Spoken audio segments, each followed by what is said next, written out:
calling out your governors, your the people who took over, whom you took over from.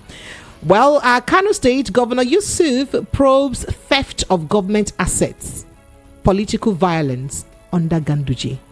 Okay, all right, interesting. And then we travel to Zamfara State, where the citizens are telling him, stop traveling, stay at home and tackle insecurity. Some groups and citizens of Zamfara tells governor. All right, so let's go back to other issues. 9 arrested over killing of policemen in Delta State. That's in the news. And then the president reacts to why he introduced student loan scheme. Why I introduced student loan scheme, Tinubu. I'll let you in on that conversation, but let's go to other issues too. Don't worry, we'll bring inflation down. Tinubu tells Nigerians, cool temper, we'll bring inflation down. So you start buying things very cheap. So even though electricity tariff has gone up by 300%, we did not do it by 10 or 20 or 50%. We did it by 3. I don't want to talk. Okay. Igboho sues Gani Adams for defamation, demands 500 million in damages. All right, we'll move to other issues. Arraignment of Binance executive stalled and of course adjourned. All right. And then to others, 9 arrested over killing of policemen in I think I took that already. Over killing of policemen in Delta State. And then Nnamdi Kanu rejects Justice Yanko's ruling on charges against him, files appeal against Nigerian government. And then just before we go, so there's this exciting news about technology as patients with transplanted pig kidney discharged from hospital. So yes, there was a breaking landmark in medicine or in the medical field. Because these are the hot topics that we have. Let's take a quick break. I'll be right back to begin dissection of these conversations and more. Stay with us. This is the Evening Rush 90.3 Voice of the People FM. Drug use has been prevalent amongst the youths. What do you think can be done differently? This is simple. It is because of the way they find themselves. When you engage them in the right direction, when they become productive, the values that shape a society is critical in behavior and controlling what people want to do to earn a living. About 14.3 million Nigerians between the ages of 15 and 64 are drug abusers. Spends approximately $15,000 and $30,000 annually on psychotropic drugs and alcoholic beverages, respectively. The Senate accordingly resolved to mandate the Committee on Drugs and Narcotics direct the Nigerian Education Research and Development Council to review the Nigerian curriculum for basic and secondary education to include special drug education as a compulsory subject in such schools. Direct the National Universities Commission to make the inclusion of special drug education as a compulsory course in the General Studies program, while the National Orientation Agency and the Federal Corporation of Nigeria should increase the rate of public campaign against drug abuse in Nigeria. This is Voice of the People. 90.3 FM. We give you a voice. Listen to hot critical analysis and top trending topics of the day. Join Precious, Monday to Friday, 7 to 9 p.m. on The Evening Run. All right, Lagos, you are welcome back. It is still 90.3 Voice of the People FM. Welcome back. So, Barrister Darlington, yes. Before we even start proper, so there is a list of people that stay on the different bands of electricity in Nigeria. Have you realized your own band? And sir, I was just asking an honest question. Have you realized your band? And I don't even know because the first time they did it was capping. If you are living in certain area, your electricity consumption must not be more than a certain amount. But I even petitioned them against that because the capping did not even work. At a point, you don't even know the difference. That was if you are using if you are the estimated billing. At a point, it didn't work. There's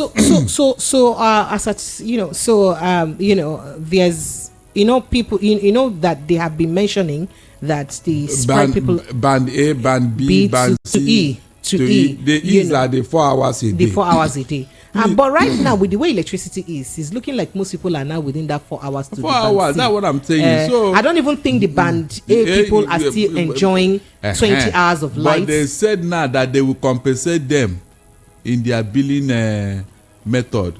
But if you are using prepaid, how? Because it's already affected. Yeah, if you are using prepaid, how will they compensate you if you did not use 20 hours per day? So You can see, I was just listening to that man at NEROC reeling out. I said, look at these people.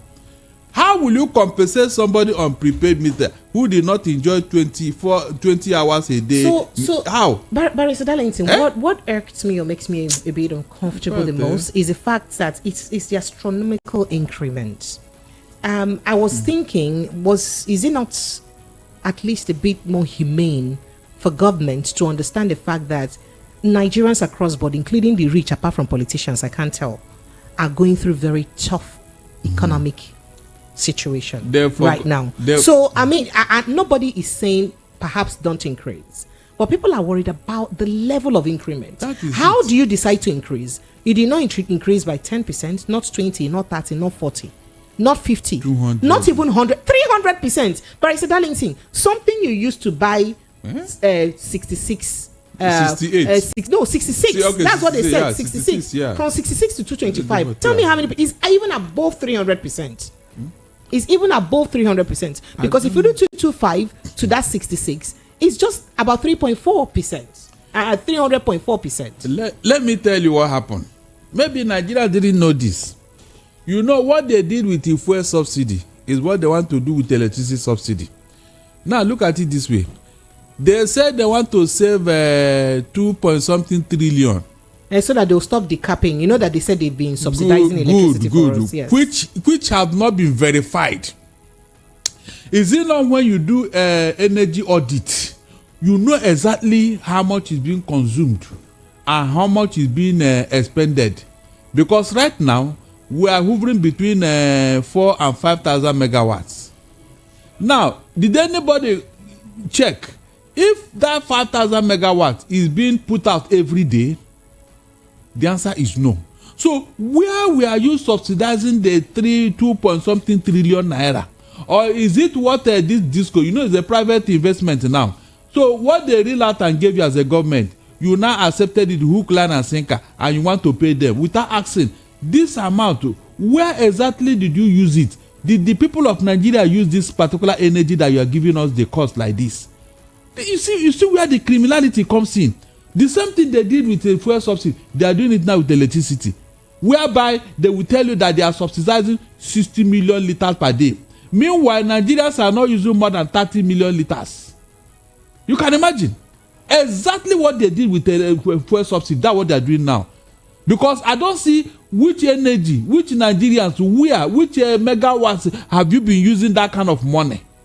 Where you are not supplying, government will not pay for something you do not supply.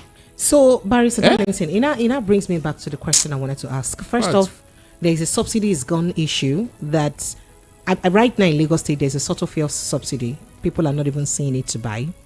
There are queues, tiny queues across all filling stations. So we have the subsidy is gone situation that has thrown the country into an economic chaos because people are no longer able to afford basic food and other items. There is also the floating the naira issue that has made the dollar travel very far away from the naira, even though the dollar is coming down now, but pounds and other hard currencies are yet to come down. So it's also an issue. And as a matter of fact, I went to get some drugs today, and I complained. I said, but these drugs should come down. Let the prices come down. But there's a particular supplement, collagen, is now 55,000 naira for a container. And this is supposed to be like a monthly supplement. How many Nigerians can survive? Can afford that? So so he now said, what did the pharmacist tell me? That the what do they call it? Dollar has to be stable for a long time. At least 6 months for it to be effective. Exactly, because they are not sure of if they sell out what they have now, whether they can get it when they go to the market. Absolutely, absolutely. So you have the dollar issue, you have the fuel issue. You have so many other issues bedeviling us. You have the fact that people can no longer afford food items and basic. You have the insecurity issue that has also denied farmers access to their farms. And by that, also impoverishing people, they're keeping people in hunger more. And then you now come and then say you increase electricity tariff. When people are suffering, remember that a lot of people lost their jobs because of both the dollar floating and the subsidy is gone. So people don't even have jobs. How can, in the midst of all of this chaos that people are just managed to grapple to, eat something, and you now come up with a fantastically, I don't want to say the next word, fantastic idea of, taking away, taking away the subsidy from, they call it band A. Now, my concern is, will this not gradually trickle into other bands without our consent? Okay, and how about the gradual increment they've been doing since? What do we attribute to that? No, hold on. Let us even say the band A people, they are going to enjoy this electricity. They are going to pay this high price. Do you know that if they are paying that high price, they too, they have dependents. They won't even have money to even help their family members that are down there. You can see the ripple effects. The man you are overbilling, you are charging so much, may not even have enough money to even help any other person who need help around him. That is a fact. So all this is telling me that the band A people, they are the only one concerned, and that they are just 15%.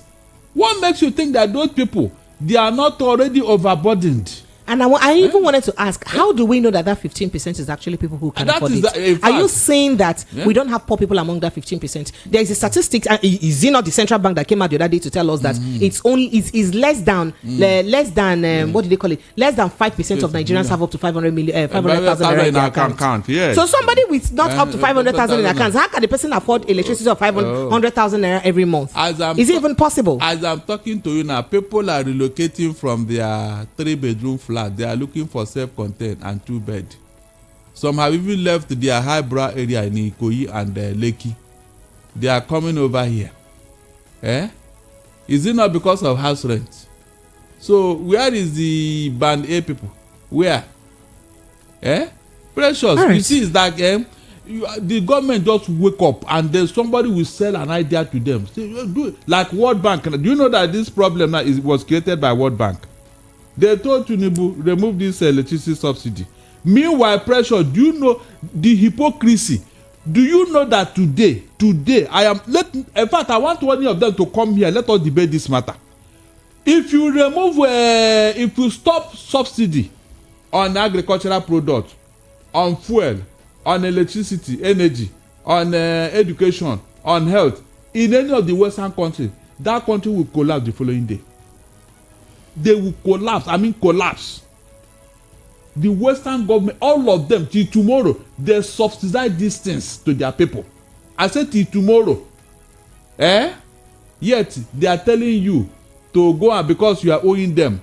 If you don't do that, they will no longer give you money. Look at, they have sold us for their own selfish interests. You can imagine. World Bank telling you how to deal with your people, and you went ahead. Meanwhile, this same World Bank, they are enjoying over their government. These are Western institutions. I said, let somebody come here. Let us debate. I will give him statistics. How much America, UK, Canada, all of them are used to subsidize energy because of winter. Imagine if somebody is on 4 hours supply during winter in the Western world. That means you are looking for a dead body. You are looking for a dead body. All right, Barrister Darlington, let's go straight to the issue. So, Kassim Afegbua, I'm sure you heard what he told P2B, that P2B's comment was very disappointing and took advantage of LP for selfish ambition. Would you like to react to that very quickly while we dig into other issues? Afegbua should keep quiet. He should just keep quiet. He's just looking for whenever P2B will talk, he will now misinterpret it.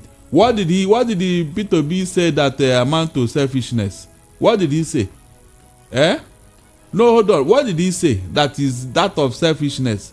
How did the P2B statement become a selfish statement?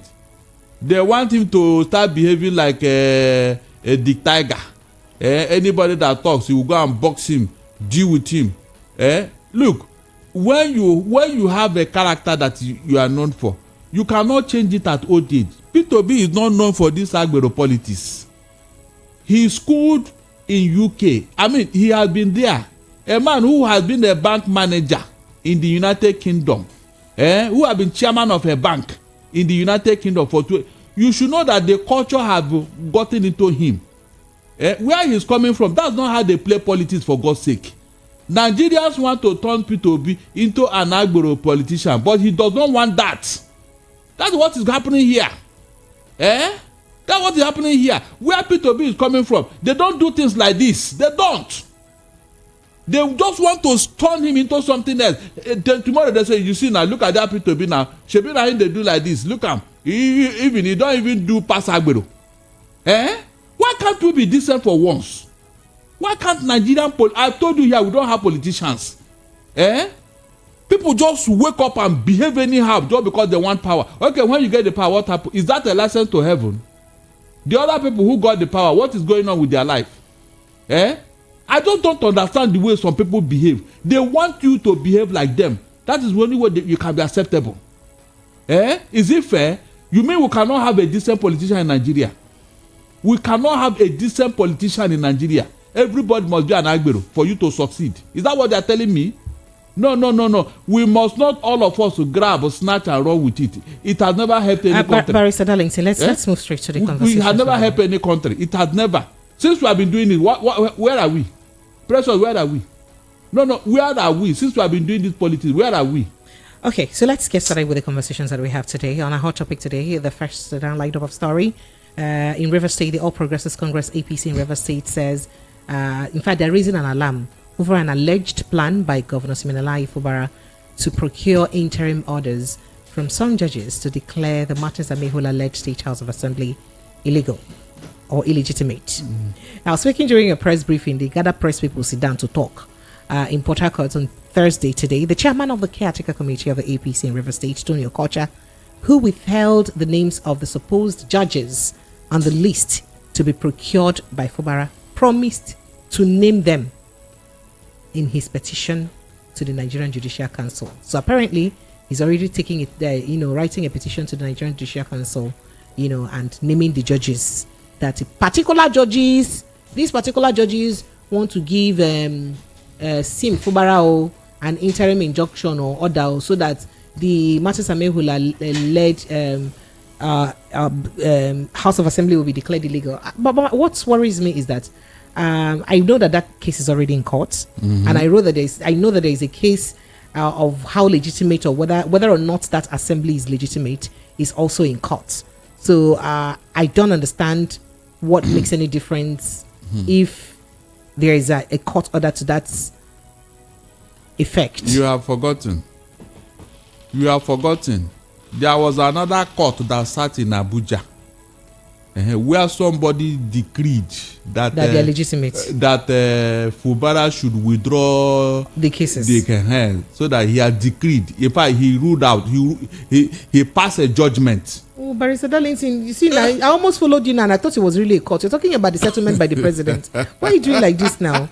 The 8-point settlement order. Please, which other court? No, but you know that there was also a court that the Amehola led team went to Abuja to get an order legitimizing their assembly. So I thought that was the case you're talking about. No, the one that this court is higher than that court. In fact, higher than every other court in Nigeria. Because as at the time he started this thing, the matter was already in court. He now ordered on his own accord that the Fubara should go and withdraw all the matter. All of them, no exception. Is that not even Supreme Court cannot give such judgment?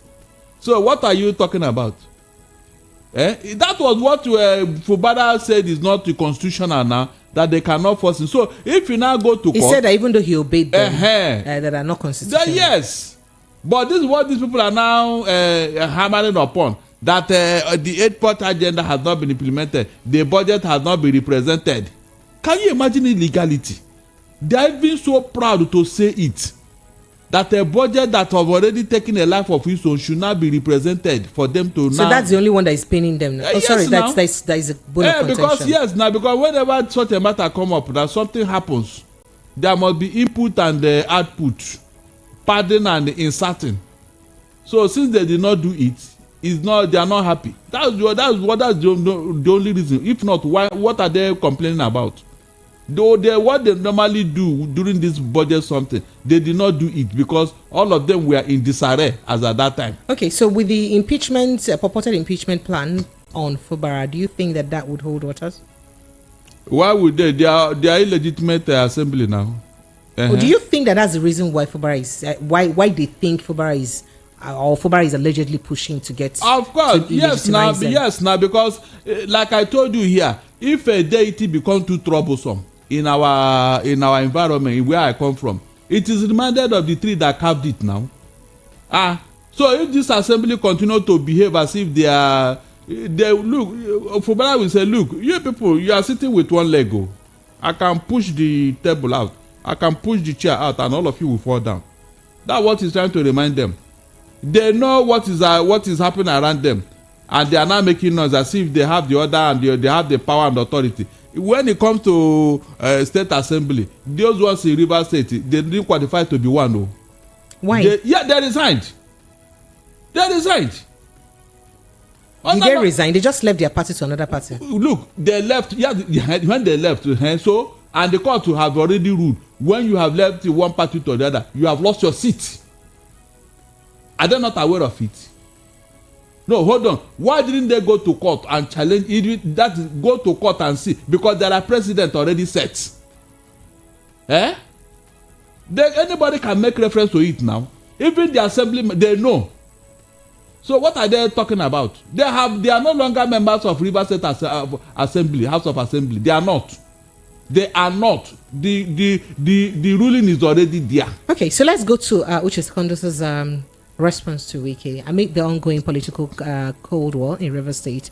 The former national chairman of People's Democratic Party, PDP, Uche Secondus, who, by the way, Wike made to resign or rescind his position as the PDP chairman. You remember that incident, right, Barrister Darlington? He has fired back at the Minister of Federal Capital Territory, FCT, Nyesom Wike. Now, it's reported that Wike, at a media parley in Abuja on Tuesday, described Secondus, Senator George Sekibo, and other PDP leaders in River State as expired politicians and buccaneers for their support for Fubara and then also voicing support for the president, with whom, especially because he's engaged in political feud with Fubara.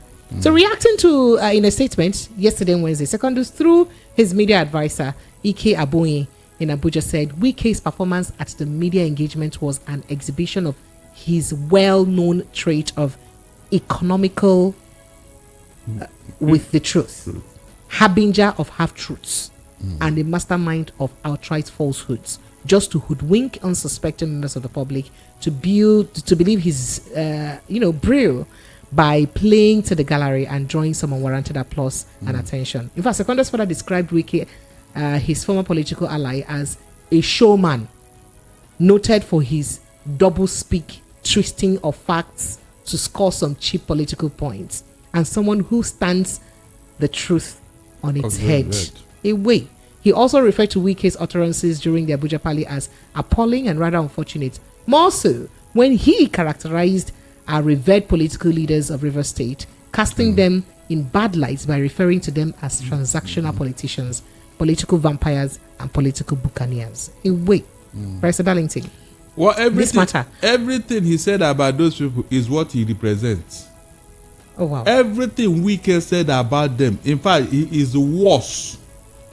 So, Barrister Darlington, at what point did you really feel this way about Wike? Because I still remember before the general election, you had drummed support for him. I said, and you supported the G5 governors, and when they were making the agitations. So at what point did you now start disagreeing with Wike? Because of what he did to PDP. Serious, I thought he was sincere. But he was working. He was sincere. It was later we discovered he was not sincere. How can you betray a party that made you? But he stood firm from the beginning. He has stood that he wasn't a supporter of the PDP's governorship. Look at where he is now. He said it from the beginning. No. Look at where he is now. He's now in APC. Meanwhile, it was the resources from PDP River State that made him, that he used to finance APC. Mention any APC governor that did that to PDP or Labour Party or any other party. It's only Wike. You use the resources of a state that made you to go and finance and answer big boy in another political party. Is that fair? Mention anybody in his right mind that will support such a thing. No, tell me. Initially, we thought he was sincere because of what he put forward, that it will not be proper for a northerner to take over from a northerner, a Muslim to take over from a Muslim, a Fulani man to take over from a Fulani man. That was what he put forward. And you agreed with that? Yes. Anybody, yes. I thought that was what he was championing. That's why I'm not quick to listen to these people again. So what led to the disappointment? Because of what letter played out now. What later played out? What letter played out? You were just using all those ones to put to hoodwink the rest of the people. He later sabotaged his own party and went to APC. And meanwhile, he didn't want to leave PDP because of what he's getting there, and he now joined APC. Can you imagine? A man who is in two parties at the same time. Have you ever had such a thing in Nigeria? Is he not being politically smart? What's being smart? You know, he's being politically crude. That is crude politics. It has never happened anywhere in the world. Where one man will be in two political parties. It has never happened anywhere. You are neither here nor there. What does that tell you? It's like the bat. That he's for everybody and for nobody. No, the bat na bat. Who doesn't? I don't know whether you know that bird that they call bat. Who doesn't see in the daytime, but at night? It's neither a bird nor an animal. Also. So, that kind of person, okay, what he has done so far, does he portray Wike as a very responsible politician? Okay. Let us face fact. All the things he has said with his mouth, all the things he has acted. This is a man who said he doesn't like Godfather. Meanwhile, he doesn't even want to become a Godfather. He wants to become a mafia warlord. A mafia warlord. That's what he wants to play in River State. So how can you now say anybody should support such a person? No, I don't follow you blindly. The moment I discover that you have changed direction, me too, I will leave you. All right, so let's go to Cross River State, where the Commissioner for Works and Infrastructure in Cross River State, Ankpo Edet, says that in spite of meeting decayed infrastructure, that is rotting infrastructure, and empty treasury, the present administration has achieved a lot in its pursuit of urban renewal. The commissioner disclosed this at a press briefing in Calabar yesterday. There's a lot to say, but Barrister Darlington, looks like there's another revelation again. This time around, it's now... You know, it started with River State. A lot of people thought it started too soon between a father and his political father and son. And then it's now to Cross River State now, where we'll have what is that budget of Master Merrick's? I've forgotten that English. The Akwa Ibom State, governor. The Cross River State governor, and you know his predecessor. So what's going on? Do you see this as more like a trend now within the governors? We didn't quite see this play out in the last season, political season. No, what happened is that, you know, when illegality has gotten to a particular height, it will now start diminishing return will set in. So you don't think that this set of governors are just being a bit too impatient? Which impatience? Because others haven't done this thing they're doing. At least not so soon. My dear. In less than 1 year in office, they're already calling out their political fathers. Have you read this book, The 48 Laws of Power by Robert Greene? Please go and read it. It is, in fact, not only Robert Greene, even Machiavelli, Niccolo Machiavelli. He has something like that to tell you that for a good purpose, you can use every means to achieve it. That is it. The end justifies the means. If they are riding at the back of their so-called godfathers, it's just to get to power. When they now get to power and they have acquired their power, they will now assert themselves. Their godfather can no longer dictate. Unfortunately, the godfather have no choice than to choose somebody because his tenure has elapsed. So somebody he feel that is loyal to him must take over from him. Meanwhile, this same loyal person must have his own agenda in his mind. That is what I was advising somebody the other day, and people were talking. Whatever, you keep it in your mind until you get what you are looking for. You now come and tell him, my friend, you have left office, so I go and rest. Yes, now. Is that not? You have left office. Oji Kalu did it. T.A. Oji did it to Oji Kalu in Abia State. Even when he went to the shrine, Eketenshi shrine. Do you know what is called Eketenshi? Colony Bowman, I won't say it here. Eketenshi shrine in Abia State. That's where he went to go and swear oath of allegiance to Oji Kalu. Yet when he got into power, he jettisoned all those things and dealt with all Joseph Kalu. Is that not what happened? This is a man who got elected while in prison. Oji Kalu did it. When the man came out, he now asserted himself and said, no, I am the governor. You cannot dictate from you and your mother. Is that not what happened in Abia State? Then you had Mother Excellency in Abia State. The same thing in Imo State. Rochas Okrota thought that since Hope Uzodinma is a APC man, he will cover him. No, it was Hope Uzodinma that opened his warehouse where he stored all the stolen property in government house in Owerri and opened it, and everything was offloaded. His school was taken over, his university was taken over, his radio station was taken over, his estate, all of them confiscated by Hope Uzodinma. It was taken over and returned to Imo State people.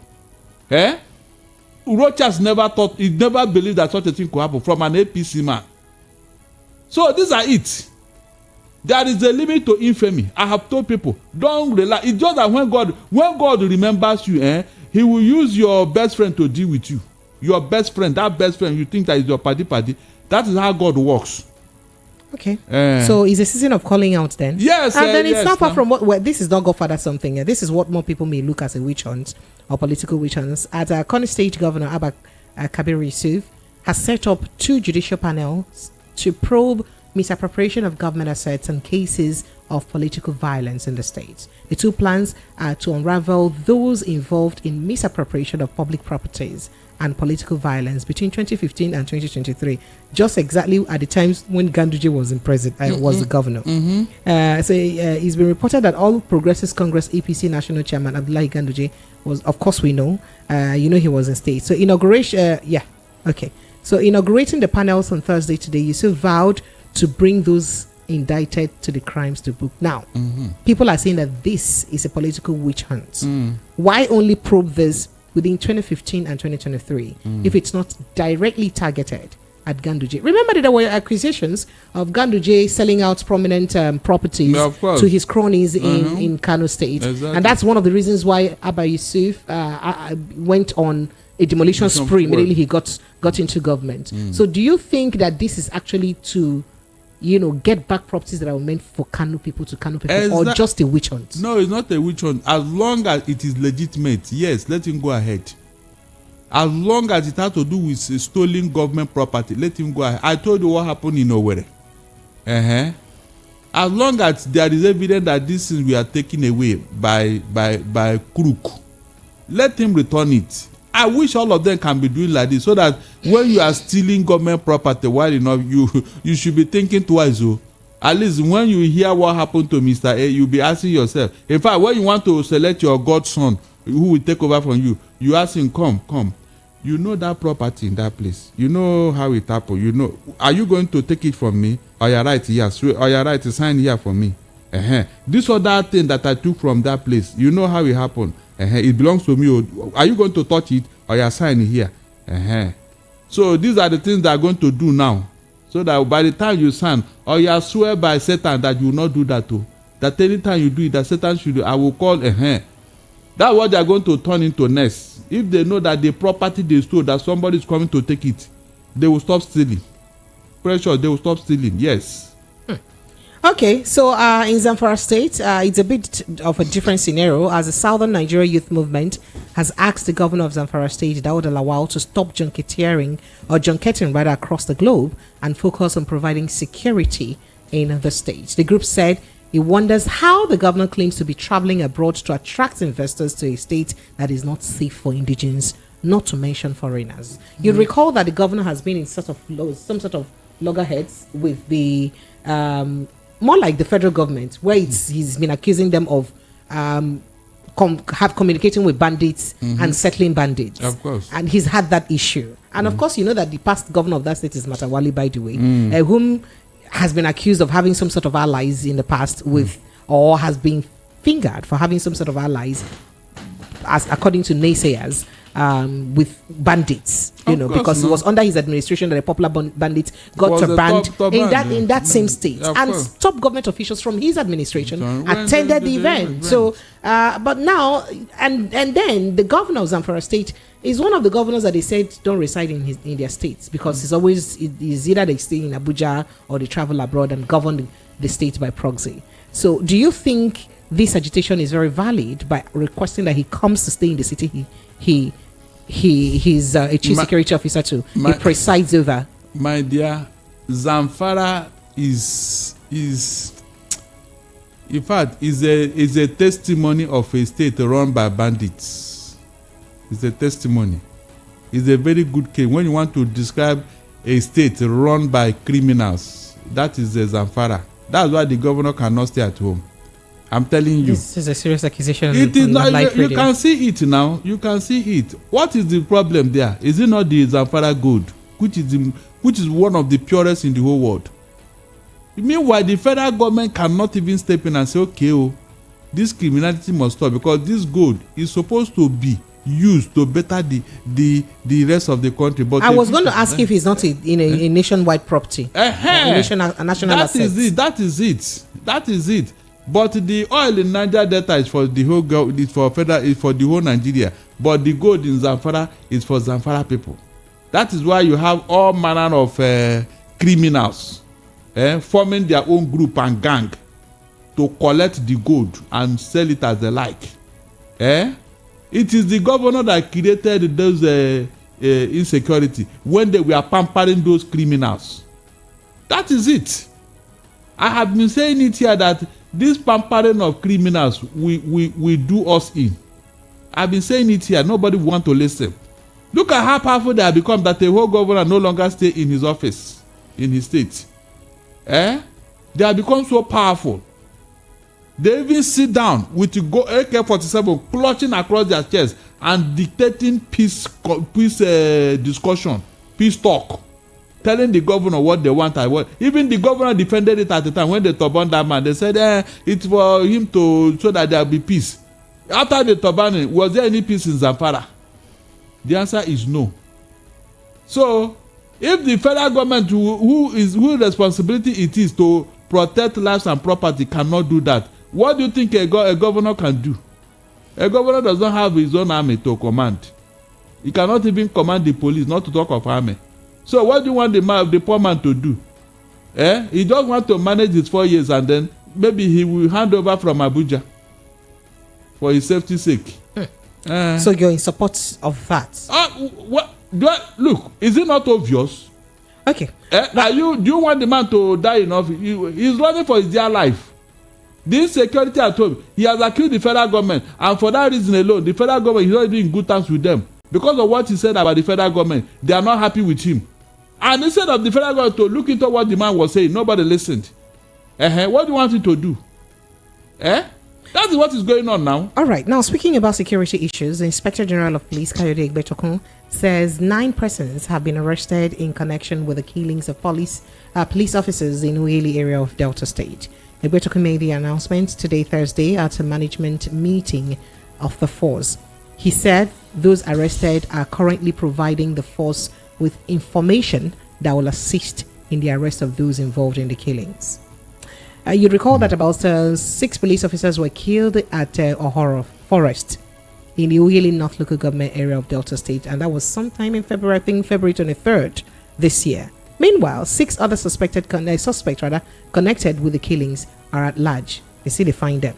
Their death came almost at the same time 17 military personnel were murdered in the oil-rich zone. So it's time, hunting those who. Did you hear what the IG said? That the people they arrested is helping them with information on how to get the real suspects. The real Precious. This your APC government. Not be real. He said those involved. Those involved in they can be very funny. Just look at investigation. So you cannot go after these people now that you arrested. What is their own? They will supply you the information, Abi. When you're supposed to be proactive in intelligence gathering. So this one now that you arrested that are suffering innocently. After you have suffered them, what happens? They will not tell you who did it and who did not do it, Abi. No, after their ordeal now, who compensate them? You arrested them to provide you information on the real suspect. Are they the one to go after the real suspect? You can imagine how people violate people's rights, right, left, and center. Look at those people's rights has been violated. The IG said it with his own mouth. He said it. How can you restrict my movement? Because you want me to give you information Am I a trained police officer? Am I DSS? Am I army? Is it not your job as a security agent to go after criminals? When did the civilian start supplying you with information that you have to restrict their movement, arrest them to come and tell you who did what? So you know that they are not the one that committed the offense, yet you arrested them. Apparently they will be tortured and forced to say the truth. Truth about what? You know they are not the one. Why not go after those? Since you know that they are not the one, go after the real persons. Pressure, do you know that the law in Lagos State here? If you are going after a criminal in a house, you come to a family house where the man is living, and you go there, you do search warrant, the man is not there. You are not expected to arrest anybody, even the wife or the children, to come and tell you where the man. Do you know it's against the law? In Lagos State, you cannot do that. If the man is allowed, go after him, go and look for him wherever he is. That's your job. You don't arrest innocent people for no justification at all. Just because you want to extract information from them. Do you know that their life is even in danger? Because if these suspects were to know that these are the people that gave them out, when they come back to that village, I'm sure they won't even last a week. All because of you police. You can imagine. If those people should talk now and they arrest those people they are looking for, what do you think will happen? Hold on, what do you think will happen, Precious? Is it not a enmity in that village? Will the family members of those people, will they be happy with them? You can imagine how police, how they do their own investigation, and they are saying it openly, and everybody in that village knows these people that they arrested. So if eventually they arrest the real suspect, they say, so you are the one that told the police, Abi? Yeah, wait, don't worry. Problem has expanded. They have escalated. That means there's no way those people will be happy with them. There's no way. All because of the way police are doing their own investigation. You can see how intelligent they are. I wish them well. All right. So let's go to other issues where the president has now, explained why he introduced or signed the student loan bill into law, and exactly, telling Nigerians not to worry because inflation is really going to come down because they are on top of it. So the president said that these while he was hosting an iftar to some APC presidential campaign council members and independent campaign council members to iftar in Abuja. In fact, he said that today I signed the bill for the student. That was yesterday. I signed the bill for the student loan scheme. Imagine the children of the poor. What about the people going through the mud, fishing in the ponds? How do you tell their children out there that their future is bright?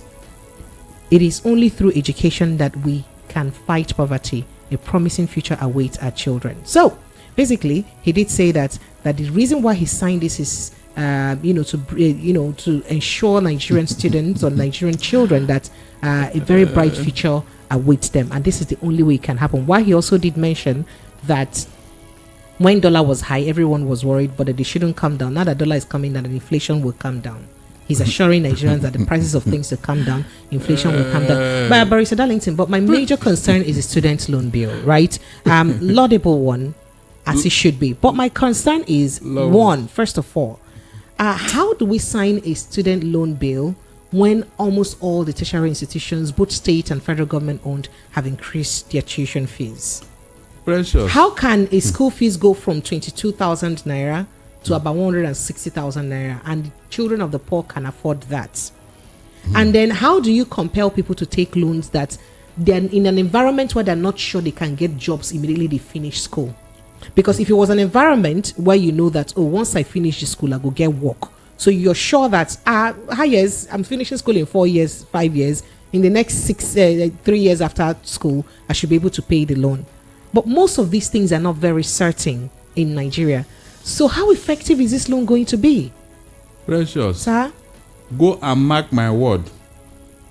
Another government with a creative idea will change this students' loan something. They are going to repeal it. The law or the act cannot stand the test of time. Quote me, it can never stand the test of time. Precious, when Awolowo wanted to lift up the Southwest from backwardness, what did he do? He gave them free education. That was why people like Obasanjo, Abiola, and the rest of them went to school. That was why they were able to go to school. And nobody asked them to come and pay money after, because this is human capital development for the region. Look at those people that enjoy those free education. They are the elite of Yoruba land today. Precious. They are the elite of Yoruba land. Let somebody come and challenge me. I have the names of the prominent ones among them. Even the man who went as far as what he did in Ile-Ife, University of Ile-Ife, just to lift them up. I told you the story here. How Ile-Ife University was opened in 1962. Awolowo graduated the Afegbua in 1962. Just to lift them up. Today, they are the elite of Southwest. The people who went to school the same year and graduated the same year. Yes, now they are they are the leading lights. I said I have their names. I have their names. I know them. They are the ones in top everywhere. So you can see the ripple effect. This one now that Tinubu is doing, let me tell you the implication. One, you don't have social security number of all the students or even Nigerians to trace them wherever they are. America has such an arrangement. That is why even in your grave, that social security number belongs to you. They can trace you anywhere in the world. Then if a Nigerian graduate borrowed this money and graduate and left and jackpot like that, jackpotting now, what happens? Precious, what happens? Can somebody explain to me what will happen at the end of the day? Nobody have answer to that. Nobody. You can see now. Then the real children of the poor, they can never access this loan. Don't deceive yourself. It can never happen. Precious, it can never happen. The real children of the poor in Nigeria, that loan will never get to them. Have they accessed anything before? The ordinary humanitarian service they're supposed to render to them. Didn't you see where it ended up? It ended up in the pocket of those who are supposed to deliver the service. Is that not obvious? So you're not in support of the student loan? It can never work. There are more creative ways of doing this thing that will benefit those they are targeting. I am telling you, even I thank God, ASU have kicked against it. It can never work. Well, the president also says that that Nigerians should not worry because inflation will come down based on the fact that dollar is already coming down, and so that means they're taking the job on economic improvement one step at a time. Which inflation is coming down on what? Look, inflation can only come down when you are producing. Precious. Enu Oshe now. One boy sang that music. Enu Oshe.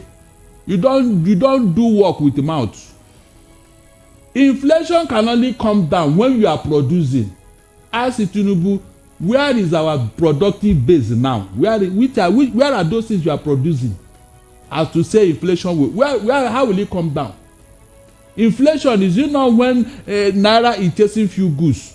So the few you saw in the shelf and that's one will be too high. But if you have so many of them, the price will come down. So what are you producing that will bring down the inflation? What? Nobody have explained to me. Nobody. So it's not enough for you to come and say it. Let us see it. All right. So our farmers, have they gone back to farm? All right. So Barrister Darlington, let's go straight to the Ghanaian dams and Igboho issue. As Yoruba Nation activist Sunday Igboho Adeyemo, or Sunday Adeyemo as it's called, popularly called Sunday Igboho, I think today, Thursday, instituted a case of alleged defamation of character against the Are Onakakanfo of Yoruba land, Gani Adams. Now, it was reported that Gani Adams recently, in a leaked audio conversation, alleged that Igboho is an assassin, allegedly being used by President Bola Ahmed Tinubu for dirty jobs. Hi. So he added that unconfirmed information linked him to the murder of the former Attorney General of Minister of Justice, late Bola Ige, who was killed by gunmen at his Bodija residence in Ibadan on December 23, long ago in 2001. Now, in that suit marked XYZ before an Oyo State High Court sitting in Ibadan, Igboho is seeking an order compelling the defendants to pay 500 million naira as aggravated damages over the leaked audio conversation, which he claimed impugnated his reputation.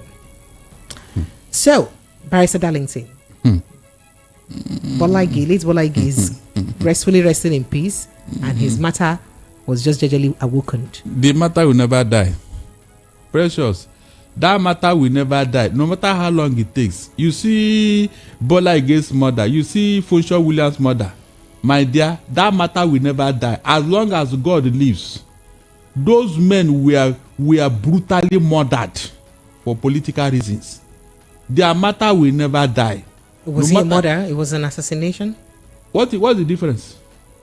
Hold on. What's the difference? I never said there was a difference. I'm just stating. So that it could be armed robbers or something else. Please leave that matter. Leave that matter, please.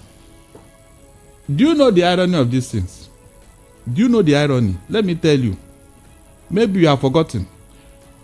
When Yaradua was in prison with Obasanjo, and suddenly, Dr. Death injected Yaradua and he died. Immediately, Bola Ige heard of it.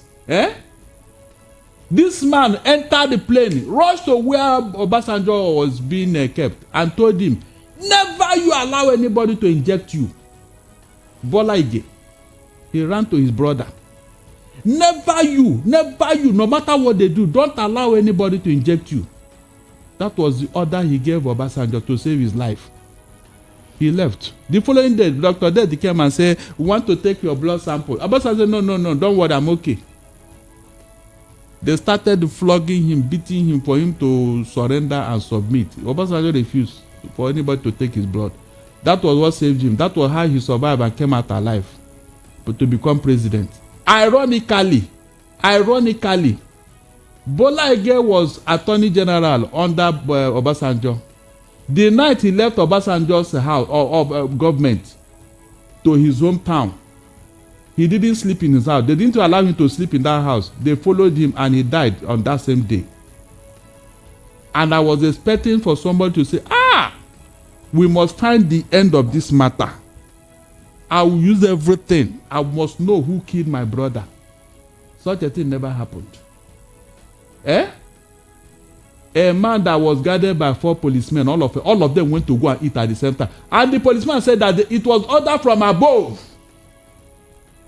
Who else could have given such order to clear the way? Can you imagine? My dear, I've been telling you, I don't like this thing we are saying here. We are scratching it on the surface because of where we are and for national interest. There are things they will tell you about this country. It's precious. You will shudder. I'm telling you. That is why we are not moving forward. There are things we would want to reveal, but we can never do it because of national interest. So they are not revealing who killed who, Abi. They know who did what, Abi. I wish them well, but God is watching every one of us. God is watching. All because of power. Okay. Sebi, the power have come and gone. What happened? Did it change you as a human being? Are you better now? Meanwhile, your judgment is waiting for you before God. Yes, now. All right. What does the Bible say? What will it profit a man to gain the whole world and lose it? So people don't bother about their soul. They want to do everything so that they will grab. After you grab, what will happen? Precious. What will happen? What do you want to eat power for? And for that, you kill. Go and ask Cain. Go and ask Cain who killed his brother Abel. What God did to him in the Bible. To tell you how God will frown at murdering a human being for whatever reason.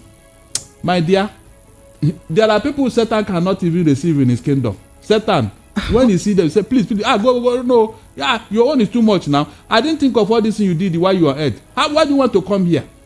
No. Go back, please. I don't need you here. I said there are people Satan will reject when you see them because of what they have done. All right, so let's quickly move to other conversations very quickly there. Barrister Darlington, today they tried to arraign the Binance executive, but the case was adjourned to another day.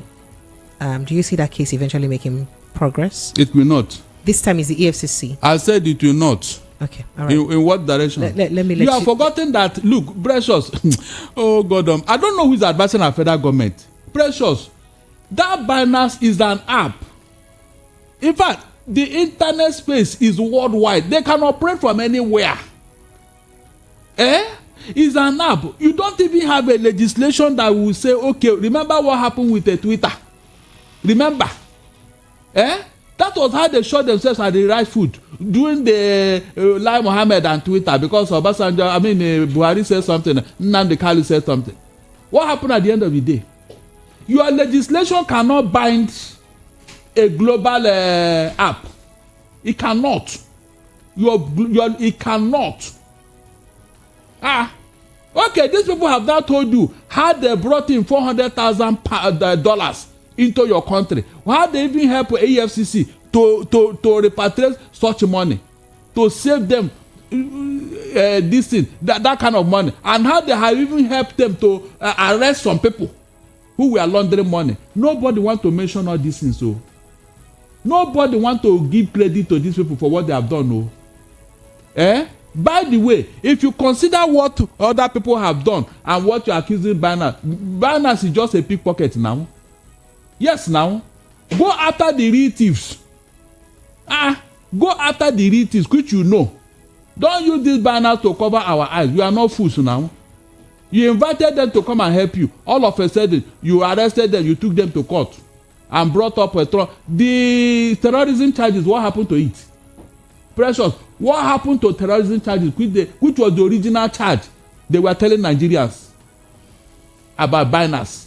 All of a sudden, that one is dropped. It's now tax evasion. Can you imagine? Tax Tax evasion. How do you think such a thing will start? I have asked you here, mention any of our billionaires that have ever suffered such an embarrassment. Is any of them paying the real tax? Why can't they arrest them? It's only Binance, just to divert our attention. That matter will not stand, except they don't have good lawyers. What are you telling me? Tax evasion. How many people pay actual tax in Nigeria? All the billionaires, how many of them pay actual tax? That you are now using Binance to tell us the tax evasion. The original charge, which was terrorism charge, nobody is mentioning it again. Nobody. Laundering money, tax evasion. Are they the only one laundering money? The ones you have seen, the one that is very obvious, the one that confess that they launder money, what happened to them? Are they not working about? Precious, are they not working about? These are diversionary tactics now. They cannot stand. All right, so let's go straight to Abia State, where going straight to the Federal Capital Territory, where the detained leader of the indigenous people of Biafra, IPOB, Nnamdi Kanu, has filed an appeal at the Court of Appeal against the Nigerian government in the ruling of Justice Binta Nyako of the Federal High Court sitting in Abuja.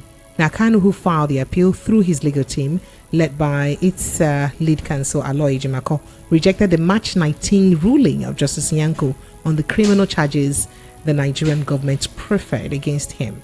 According to the notice of appeal court document obtained by newsmen, Kanu's legal team informed the appeal court that the lower court erred when it denied the IPOB leader his constitutional rights to fair trial. So Kano also noted that the Department of State DSS failed to provide adequate facilities to prepare for the defense of the criminal allegations against him. So, Barrister Darlington. So this is Nnamdi Kanu's case. You're very familiar with it. After getting down to the Supreme sent them back again to High Court, and it's climbing up the ladder again very gradually. What's your take? That will tell you that the federal government doesn't even know what to do with that case, because all the charges have been thrown out. They are now shopping for charges, looking for a way to keep him in prison. I'm telling you, what the federal government is doing, they want to break Nnamdi Kanu's spirit, nothing else. Nothing else. I've told you about the Gulag Archipelago. When all those people disturbing Russia at that time, when they want to break their spirits, they keep them in such a place we call the Gulag Archipelago. That place was created by the KGB. It's like a hell on earth. the last thing you wish your enemy is to go there. Because if you manage to come out, you will never be the same again. So that is what they are doing with Nnamdi Kanu. They want to break his spirit by keeping him in solitary confinement over nothing. That is why the matter is going up and down. I am telling you, our court are being manipulated over Nnamdi Kanu's case. If not, I keep asking myself, why would the Supreme Court not grant him bail? Because the Supreme Court is a policy, not just a court, it's a policy, it's a policy court. They can set precedent. Having seen that this man was unjustly treated, you should have taken action now. You now refer him back. That will tell you that something is wrong. Something is wrong. That is why these things are going up and down. It's good a thing the lawyers have appealed. Yes, that's the right thing to do. But I know that Nnamdi Kanu will definitely come out. That one is sure banker. That's why I've been telling him, cool down. Don't leave the fight. Leave it for your people. Your fans are out there. They will fight the battle, not you. If you are shouting and you are wearing yourself out, keep quiet. Just relax. Those who are doing the talking, they are out there. They are the one who will fight for you. Because where you are not in a position to do all those things. So that they don't get annoyed and do more damage to your health.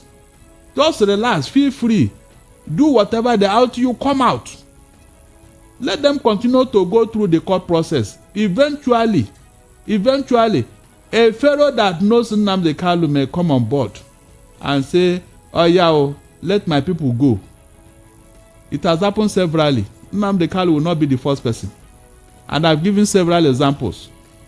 People that want to bring change, the power that be, they don't want to give that change easily. They don't. From the time of creation of man, the fight between evil and good has been very, very, very, very deadly. The fight between evil and good, it didn't start today. Jesus Christ went through the same process. That is why I keep laughing. The same people that say crucify him. I don't know the one that go to church every Sunday and say, yeah, Jesus Christ, please forgive us. Every Sunday, about 2 billion people go to church to go and pray in the name of the same man they crucified many years ago. And I told you what happened to those who had a hand in what happened to Jesus Christ in Egypt. Because it was a decree. It was a curse they placed on themselves. So why do you think the thing will just go away like that? It can never. It's there. So whatever they are doing to Nnamdi Kanu, God is protecting him there. He will come out. All right, so let's get straight to the phone lines. But before we go, Barrister Darlington, I did tell you now that the man who was transplanted the kidney of a pig is now released and is going home. So this very landmark development in the medical field, right? So we're looking forward to people not queuing and having issues with kidney anymore, because I mean, there's been a bit of scarcity of kidney issue. Of kidney and especially donors because of the large number of people with that issue. So if this man lives successfully for another 10, 15, 20, 30 years, do you think that, this would be a very... I will simply go into piggery farming. Precious. Sir? This is business. I'm telling you. So instead of kidnapping people and taking away their kidney, you now start stealing the kidney of pigs. A very big business. Do you know how many people need kidney all over the world? All right, Lagos phone lines, European lines begin to take your thoughts. If he had that opportunity, will he go and be talking to one small boy who will put him in trouble? He'll buy 3 or 4 pigs and sell ya. 3 or 4? Or a warehouse of pigs? I said, harvest all of them and see the one that will match. It's a big business, so don't worry. I will talk to somebody who will talk to somebody and they will meet the bank manager. And you get a loan. What are you saying? Start a pig rate. What are you saying? But I won't try it in the note. But not a laughing issue. Lots of people are going through very serious issues, with that. Lagos phone lines are open. Let's begin to take your thoughts and reactions. From our studio, it's 9 minutes before 8 o'clock. This is the Evening Rush. Phone lines are now open. 0700 903 903 903. That's the number to call if you're calling us on direct call. And if you want to call through WhatsApp, it is 0817 175 6338. 0817 175 6338 on WhatsApp. While the direct line is 0700 903 903 903. My message box is full. You people don't use sorry for me. Want my mouth to be paining me like this? This thing people are doing is not good though. All right, still 0700 903 903. Okay, let's go to the phone lines directly, or perhaps I just start with WhatsApp messages. Let me think about that. Let me start with WhatsApp messages very quickly. So yes, I have a few messages here. This here says, Ralph from Satellite Town says, I thought you increase the price of things when you constantly have the products and supply more.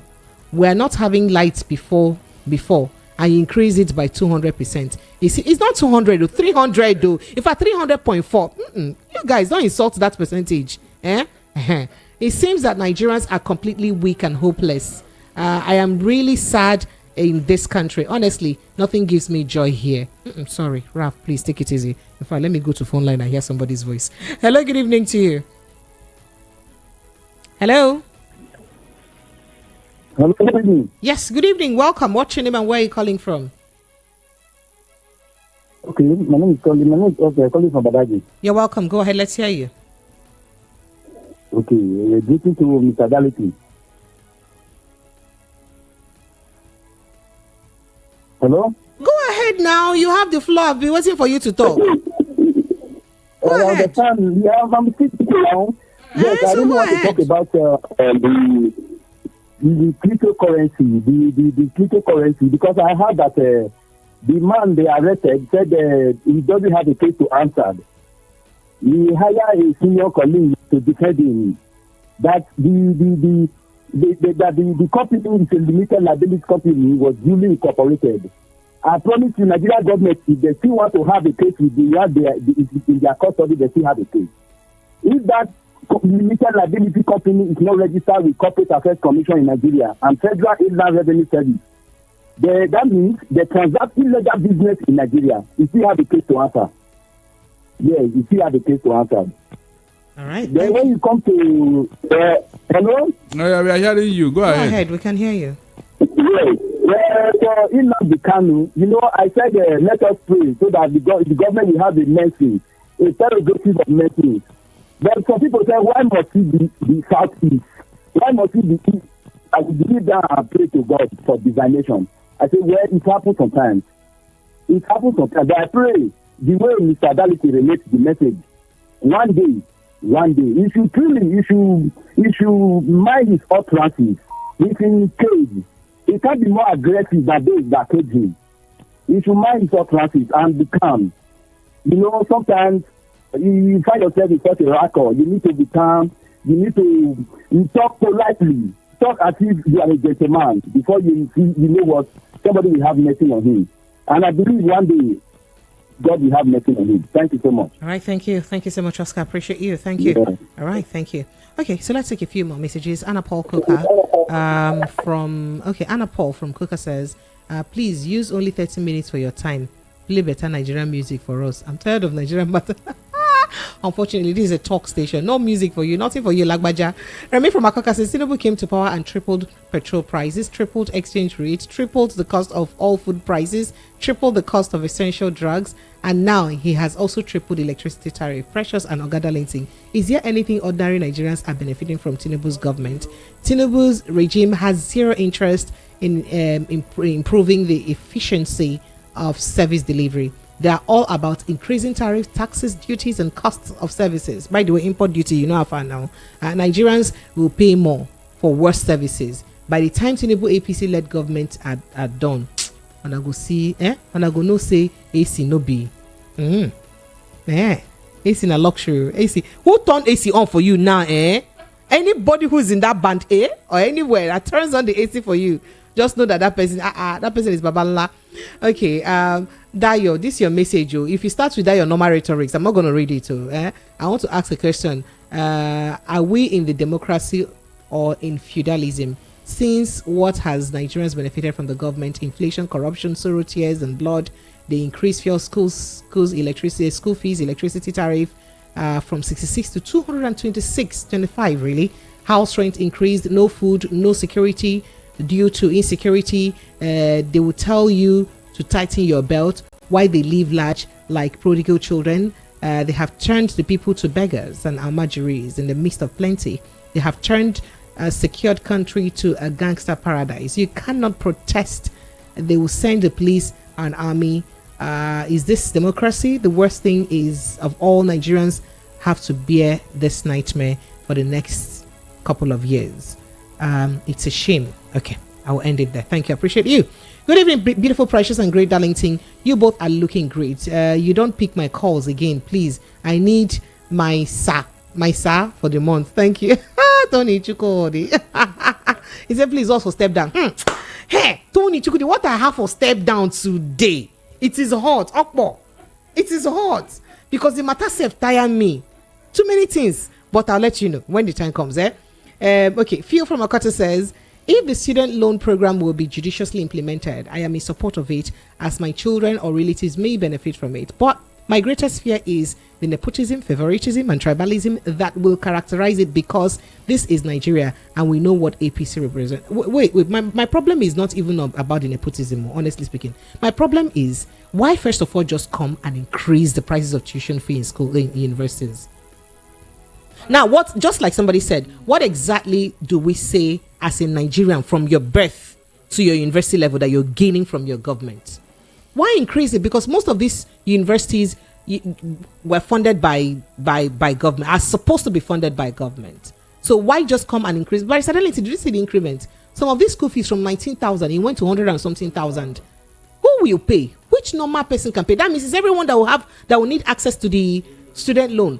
And how many when it's only 5 billion naira that was budgeted for the student loan, and they said they added additional 5 billion. So how many, compared to the number of students, and what's the percentage of students in tertiary institutions that can afford the kind of school fees that we take now, based on the income of their parents? It's a very serious matter, because at the end of the day, what this would do is that it will still breed corruption. Right hand and collect it with the left hand. That's it. It's as simple as that. Okay, going back to the phone lines now. Hello, good evening. Hello, are you there? Good evening. Hello. Yes, good evening. Hello, Welcome. good evening. Yes, please. Good evening. My name is Ifan from Ikorodu. Ifan, you're welcome. Go ahead. Thank you. What I want to say is about this Binance issue. So, after this matter, they called these people. I thought they said they were the reason why the dollar was going higher, and some of allegations they put on them. And now, because they find out that they don't have anything against them, they're not turning to taxes. They are going after those that are holding tax. They can't just call them and ask them to pay their tax, but they are going after them as if they steal something, as if they committed one big crime. Why those that are sponsoring bad people that are killing people, they are there moving freely? These people, these are government, they are confused. The second one is about this Nnamdi Kanu issue. See, I don't like whenever people are talking of having mercy on him. You can only have mercy on someone that do evil. You can only have mercy on someone that committed bad thing. So saying the government should have mercy on him, I don't like that word. So since they have followed them in a peaceful way, they refuse to do it. One day they will do it the way they want to do it and release him. Thank you. Thank you so much. I appreciate you. Okay? I hope it's not violent way. Okay, good evening, Precious. Please, we should discuss the illegal demolition of Prince Okachuku State. But I discussed that the whole of yesterday. Now that's why I had Ambrose Igboke yesterday join me in that conversation. I even played his part of the conversation and Wike's part of the conversation. Did you not listen yesterday? He said, and then 7 days ultimatum given to Wike to apologize to Igbos because of defamatory comments. I said, why were you yesterday? Go back and watch yesterday's show on YouTube if you didn't watch. That was what we discussed yesterday. And then you asked me who killed Funshaw Williams. As a sorcerer that I am. Hey, God Almighty. As a sorcerer that I am. Precious, you must answer. I've not even been to Lagos. I've not even transferred to Lagos State when that matter happened. You're asking me. Okay. Good evening, Madam Precious and Darlington. Mafam says, former VP of Shibajo gave out trader money. In fact, I'm coming to that conversation, but let's just take a few calls now. Hello, good evening to you. Hello? Hello, are you there? Good evening. Hello? Yes, good evening. Yeah, Madam Precious. Sir? And Ogadality. I just want to thank you guys for what you guys are doing. Okay. I listen to your program every time. I'm calling from Atlanta, Georgia. Okay. Oh, thank you. What's your name? Fortune Usula. Fortune, you're welcome. Thank you. Thank you. Oh, okay. Thank you. I don't know. I just wanted to add to what Mr. Daliti was saying about student loan. The student loan is just another way of siphoning money in Nigeria. That is not going to get to the poor people. Mm-hmm. That's a fact. Until Nigeria realize that this APC government has not brought anything but hardship on the people. They are not interested in Nigeria on how to build on education for them. They are just making sure that the education sector in Nigeria goes down. The poor cannot access it. Exactly. It's strictly for them. I'm telling you, I know. It's strictly for them. Until we keep on talking like this, I don't know how these people, they're not going to listen anyway, but until Nigeria is ready for a change. Because these people, they are just jobbers. They are just there to make money for their generation, not even for themselves now. I don't know how much Tinubu is going to eat now, or APC government they're going to eat, but they are making money for their unborn generation. And the ones that are there are suffering. This is not fair. This is not fair. It's not fair. Worry. We're all in abroad here trying to measure up with the people that owns the country, but our country has a lot of resources that our government cannot even make use of.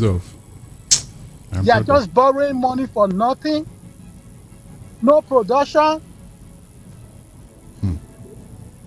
This is the, I don't know. I just wanted to say I appreciate you guys for at least waking people up and look at the situation of things. So you guys have to be ready for these people in the next election. Thank you, my brother. Thank you so much. I appreciate you. If only they... Thank you.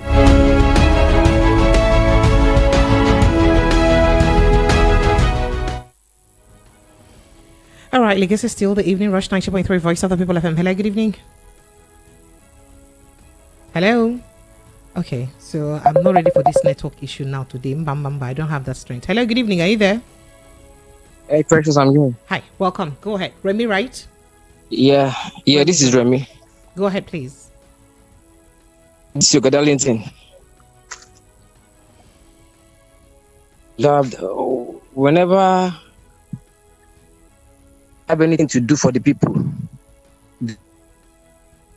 to be committee first to look into the matter.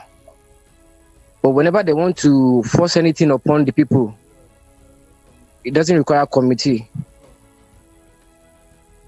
Implemented the price hike on electricity. They never waited to gather data from NBS, DSS and all that. But they are still gathering data for the student loan. That is why it's going to start next year, not even now.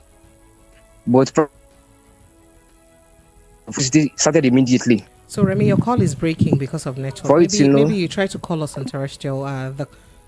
On a direct call, the call is breaking. So this message here says, former VP Osinbajo gave out trader money that was to be paid back. How many people have paid back? And someone is talking about student loan. I know scam when I see one. That's what this person said. Brother, you remember that thing, Precious? Like this and most of the trader money happens during close to election period. They said they will pay back 10,000 naira. And it used to be close to election period like this somehow. In fact, all right, whenever I think of okay, let me just go back to calls. Hello, good evening. Yeah, good evening, Richard from Germany. Good evening, Precious, and Mazit. Good evening. Yeah, please, I want to talk about what you call it now, Tinubu and this student loan, right? How much is the Tinubu budget for education in Nigeria? Yeah. I think I'm looking at maybe 1.something trillion naira for education. Here in Germany 21 billion euros for education. So it's not just about the percentage, the amount. It's actually about the percentage in. The percentage, yes, you know that United Nations suggests that or proposes at least 14% safe to start for a start. Exactly, 14% that's for a what start. I'm coming. But I don't think we've ever made it to that level. Why? Because Nigeria, I just googled now. This is about 6.3%. Okay. I mean, Nigeria exactly 6.3. While Germany is about 27 point. 27 point for education. So how are you going to sponsor or finance this student loan, and you're talking about 5 billion naira. How much is 5 billion naira for how many university students in Nigeria? Every year, Nigeria produces more than how many million students? And you're talking about 5 billion naira for students' loan. These guys are, look, let me tell you, Sister Precious, I don't want to use some derogatory words on these people. These people are making us crazy here. It's impossible. 5 billion, what is 5 billion? Germany with the 84 million people are budgeting 21 to 23 billion only for education, and Nigeria is talking about 1.5 trillion, 6.something%, and they are talking about student loan. Precious, why not they put money having good primary education and secondary education? That's the basic of education. Exactly, foundation. That's the foundation. Exactly. Let me tell you, here in Germany, do you know why Germany is the most powerful economic in Europe? Is because they don't care about this university. University is like luxury. Exactly. University is a luxury. So they pay attention to basic education first. Yes. Technical school. Basic education, good quality primary, secondary school. After then, vocational education. Or if you want to go to university, you go to university. But how many Germans are going to university? Google and see how many Germans are going to university. But they do this thing everywhere because they train these children to be very competitive, very quality technicians. Everywhere. And not just to talk about university. Look at the university you have in Nigeria, which, let me tell you, my sister, if you come here, non-Nigerian university can in fact, a German child cannot go into Nigerian university and sit down there. No German child. Stop it now. It's okay. No, because honestly, because this thing is very annoying. It's very annoying. Do you know that the secondary school that my children attended here was built 1500. That building is still here. 1500. Can you imagine? Secondary school 1500. The building is still here, standing. So let me tell you, we have not started there at all. These people are making us crazy because this what is 5 billion naira? What is 5 billion naira? What is that? Thank you from your good night. In fact, it's very perfect. Precious, I told you because I know what I'm saying. I know this thing will not work. But look at some people. It's good. It's good. He has signed it into law. Yeah, go and assess it now. The children of the poor, they don't. As we are talking, they don't even know what you are saying. Who will go and tell them that your poor child need education? I told you the mentality of some people in this country. They don't want anybody who is poor to come up in life. No, if you are poor, you remain there. That is their own doctrine. All right, let's go back to after all, Awolowo, when he was giving them free education here, he told somebody, do it for your own people. He said, no, if we educate these people, who will serve our children? All right. They are serving them now in the north. Hello, good evening. They are serving them. Hello, good evening. Yes, good evening, Madam Precious. Welcome, please. Good evening, Oga Dalnity. This is Kerry from Switzerland. You're welcome. Go ahead, please, very quickly. Yeah, I just wanted to add up to what Barrister Dalnity have already said, because for me, everything pertaining to this government, I'm sorry to use that word, I don't see any light in it. Because they came up with, what's the name, money for the people, and not just giving out money, to today. Exactly. We don't even know what for that money. This woman, we don't know where she is. Nobody is saying anything. Now they're talking about money for what's the name? Money for student loan. Student loan. Where is the job for the student? I wonder. Even we left Nigeria because there was no job. After graduating, we left home. There was no job. Even if I come back to Nigeria today now, say I want to look for a job, I won't even find one. Okay. So how come they are doing the wrong thing at the right time? They want to. There was a time they're talking about Ronsaye. They want to implement it after you've already gotten a bigger cabinet, 48 minister. How are you not going to go back to that? So they just say things out of. I don't even know. And Mr. Dalnity says something. I don't know the people that is advising them. What these advisors we have left and right, they are all just picking money. Like they are not doing anything. You know, we are really stagnant in this country. We are really stagnant, really. Every day, money. The money, we are not even saying it. Look at electricity now. They've hijacked it. Even the light, people don't even have the light. Anyway, I leave you guys. I leave you guys in the hands of the Lord. So that's all I have to say. Thank you.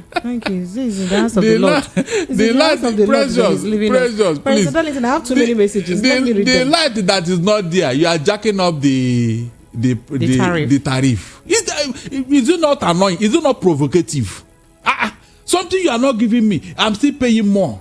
Precious, if they give us prepaid meter, look, go and oh God Almighty, as they will be walking from street to street, checking every house. If there is no as they are going, they will carry it in their motor. Oh yeah, this house. Oh yeah, this is your prepaid meter. Immediately, the clinician will start installing it in your house. Is that not how this is supposed to be done?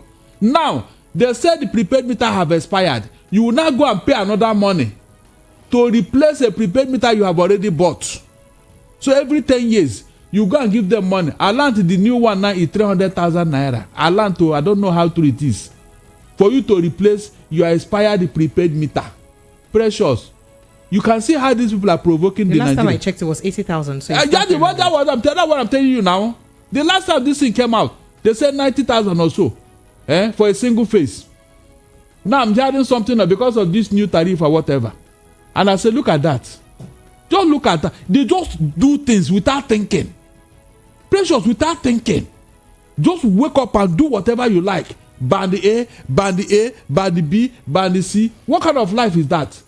Precious, if we are in the winter and you are giving somebody 4 hours of energy, are you not looking for a dead body in that house? Okay, so Barrister Darlington, let me take messages so that Nigerians will not come for me. Whenever I think of the student loan scheme, I remember what France does to its former colonies by taking their money, keeping it in France. Taking their money, keeping it in French banks, and telling those countries to come and borrow the money that originally belongs to them. So the government increases tuition fees in all its schools and turns around to tell students to go and collect loan. Away. Okay. Comrade Justin Williams from Ogun State says, I wonder why the FIRS and EFCC can't merge their case against Binance. The duplication of cases from experience by these agencies held always been countered by our courts. I only hope they don't boggle this case at the end of the day, you mean? And the arrest of suspects before investigation, it shows how poor the investigation capacity of our security agencies have been from time immemorial. The entire system is in here somehow. Nigeria is thank you, I appreciate you. All right, this is calling out their godfather. What a joke. We are not a serious people. The blood of the innocent people are crying out for this country. We need divine cleansing. That's what you said. And Adeyemi Kamero from Satellite Town says, why the Labour Party reserves its 2027 presidential ticket for Peter Obi in a democracy when they have not even had a presidential primary? Labour Party under Peter Obi and Abure is a totalitarian only suited for North Korea. They are poisonous of free and fair elections. Oh God Almighty! All right. Did they think Peter Obi and Abure have they agreed? Did they agree? Did you see Peter Obi in that convention? Leave him now. We need to educate people so that they don't go with this mentality. Okay, so good evening, Yusi from Ijegu. Each time you listen to your radio station, you hear things that spoil your mood. Sorry now. That's why I bring step down to make you enjoy life.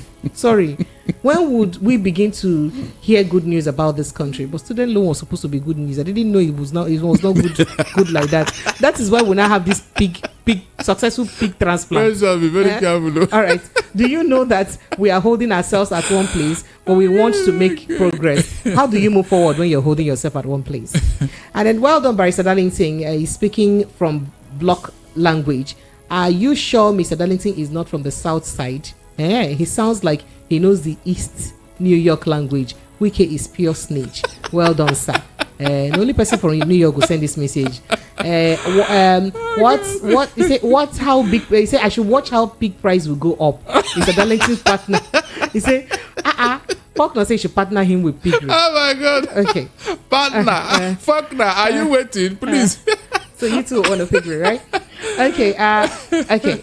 Before the high court, I also I got so annoyed when I hear people say, let them give us 24 hours light, even if it increase tariff, we'll pay. The Nigerians who share this narrative are one of the problems of Nigeria, and I doubt if they make heaven. Hey, we'll go make. The electricity price hike is a right height of criminality. Don't be deceived.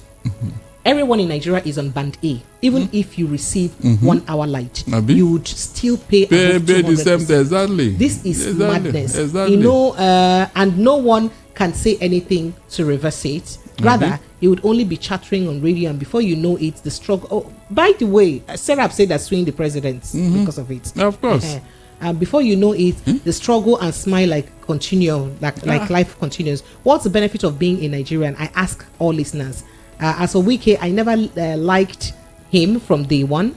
The way he speaks like a motor park agent, even dislike him more during the election. I know he was only fighting for his selfish interest, claiming to be fighting for the South. But a lot of people were so naive to... Of course. At least we gave him benefit of that now. He has shown himself. Okay. And this says, good evening, Precious and Barrister Darlington. Precious, please answer me. Precious. He called me 3 times. Precious, sir, what did I do you? Where are the CNG buses? Where are the 42,000 metric tons of grains from Ukraine? I'm telling you. December don't pass. I wonder. Has our refinery started working? Where is the student loan? They say that next year you start. Where are the over 1,000 Buka canteen across Lagos as promised by Lagos State Governor? In fact, let me borrow Oga Darlington's words. Precious. Please answer me.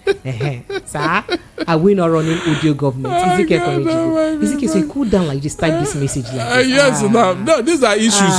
These are very German issues. Prince from Ilasa says, good evening to my house that gave us the voice. How will inflation come down when you are not producing? Precious. The way you guys call my name, sir, even on message, you call my name every time. When will this government wake up from their slumber? Precious. Binance is an app.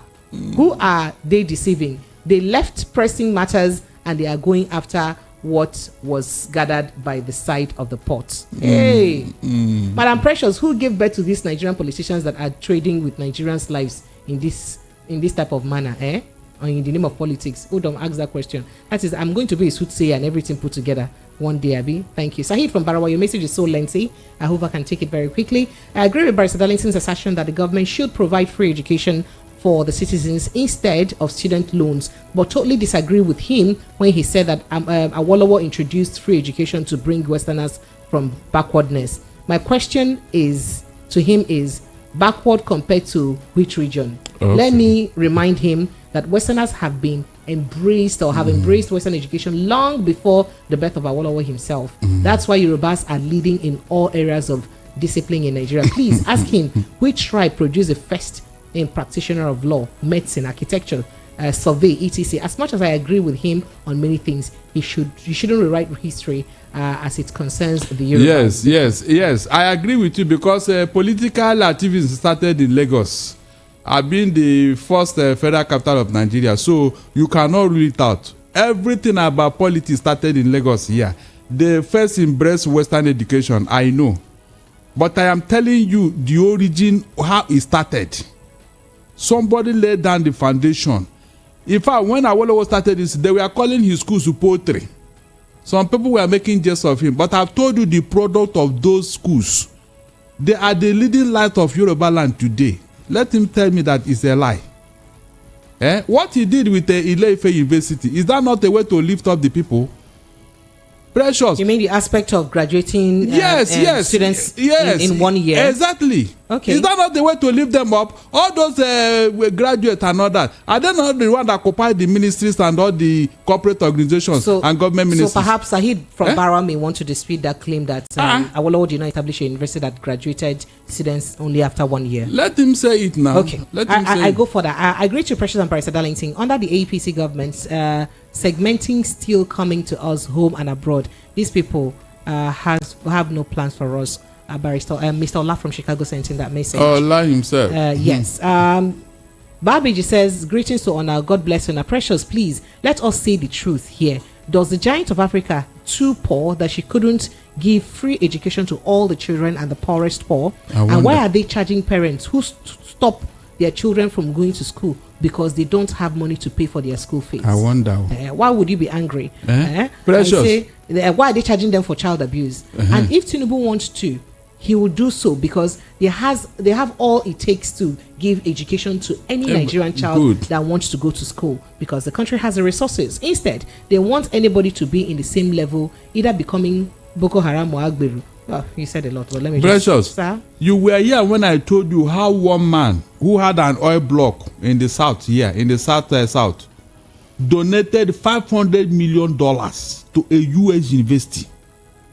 Pressure with that kind of money, 3 regions in this country can have free education from the first year to their graduation if you convert it. No Nigerian has ever donated that kind of money to any Nigerian university, but they were able to do it in the US. And nobody said anything, no. Nobody. It was under Buhari because he's related to him by marriage.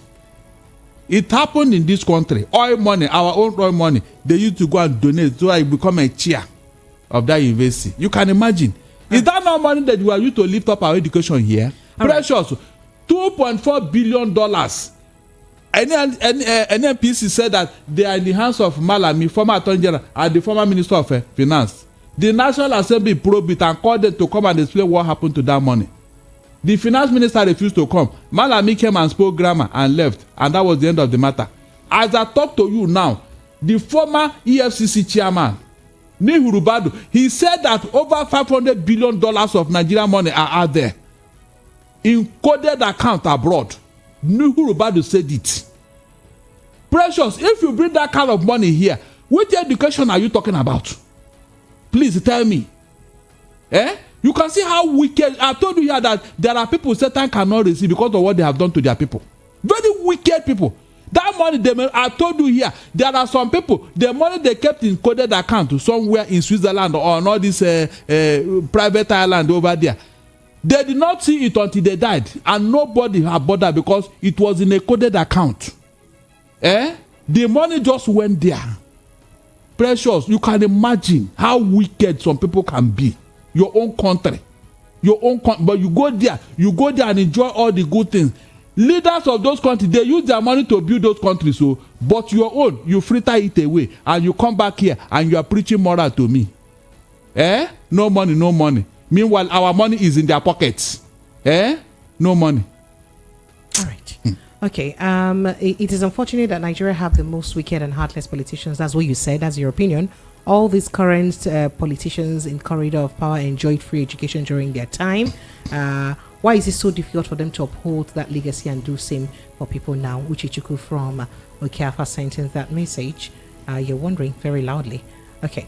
And Harry Ogada from Pangrove says, which prison ward will they put Bobrisky? I'm not talking about Bobrisky's matter now. What's my business with that matter, please?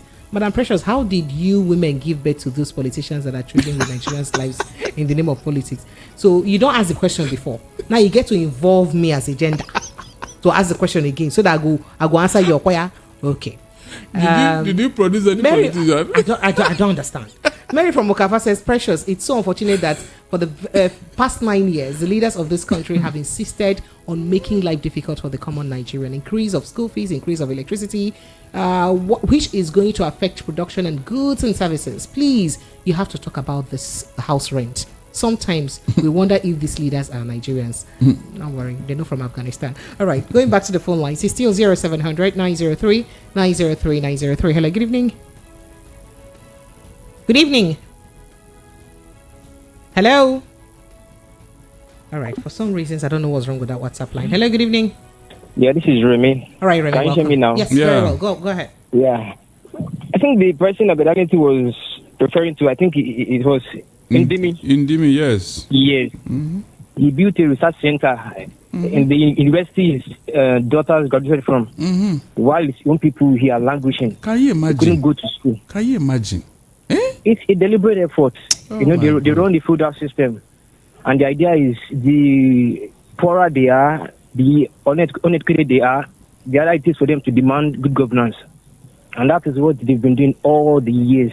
And they're trying to replicate that across the whole country, yes. You can share our own Tinubu too. Okay, I was telling someone before the election.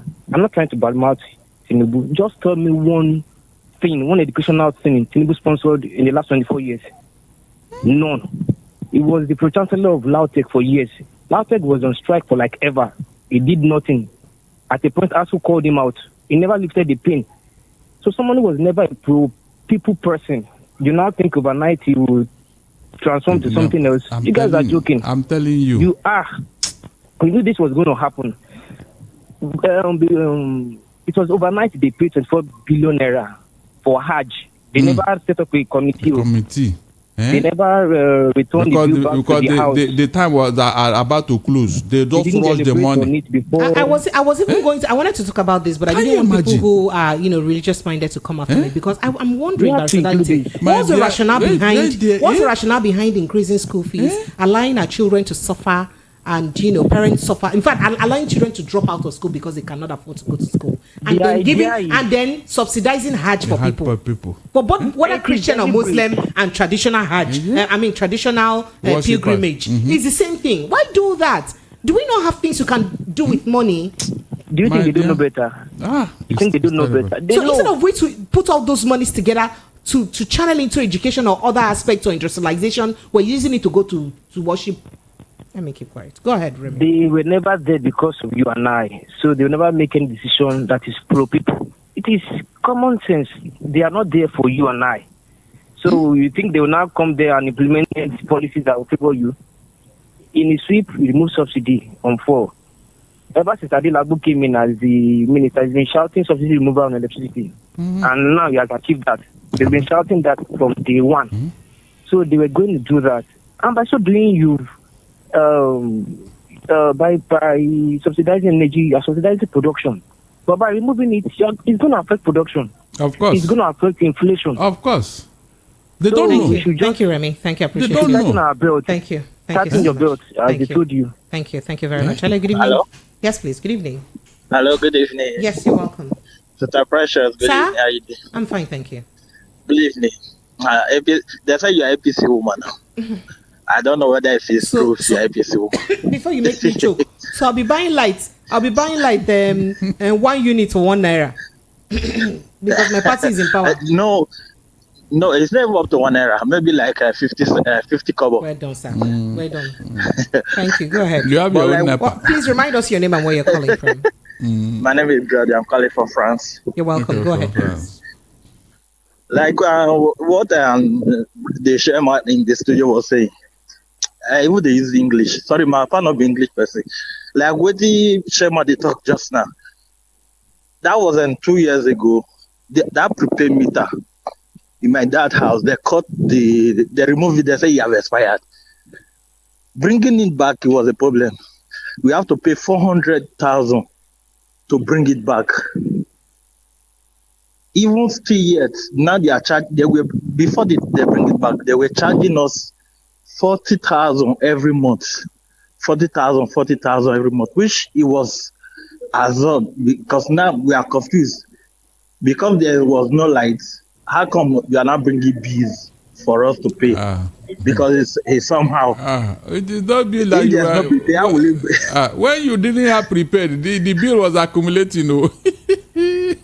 But how will it be accumulated when there was no meter?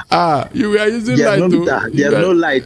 No, they cut the light. There was no meter. How would they be bringing bill? It's estimated. It was somehow because me, I'm confused. I'm still trying to ask question why. How come? That is Nigeria magic.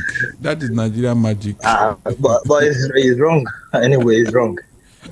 Anyway, thank you. You guys are doing well. Thank you so much. I appreciate you. Right. Okay. Quite a number of messages, but we need to rush to our step down conversation now, Barrister Darlington. So let me see if I can go to YouTube and take a few responses or reactions from YouTube. Let me start from the very beginning. Kenezike says, greetings to you, Promise, Barrister Darlington, and Precious. Like fuel, we don't know how much we use. Let's move to Abia for steady supply and metering. That's what you said. Peter Amadi says, my main man is back. I salute you, Barrister Darlington. And then, looking for new, okay. So Nnamdi says, Wike, Ikwere, and some of the Ijo are Igbos. Okay. And then Nnamdi says, Peter Madi says, Wike is epitome of the current politics that is being done in Nigeria. Dennis Fandrich says, why is VOP okay? So you should go back and look at that conversation again before you carry false information against anyone, okay? All right. Don't worry about that. Madagon Kimakolan says, Pretty Precious and Ogada Linting, the lies and deceit is too much in Nigerian leadership, a country where there is no rule of law. You said a lot. I appreciate you. Okay, let's just see if we can attend to one more call and then we run along. Hello, good evening. Hello, are you there? All right. Hello, good evening. Hello, good evening. Are you there? So for some reasons, most Nigerians calling me on WhatsApp, the call is not going through. So try and call me on normal call if you're in Nigeria. Hello, good evening.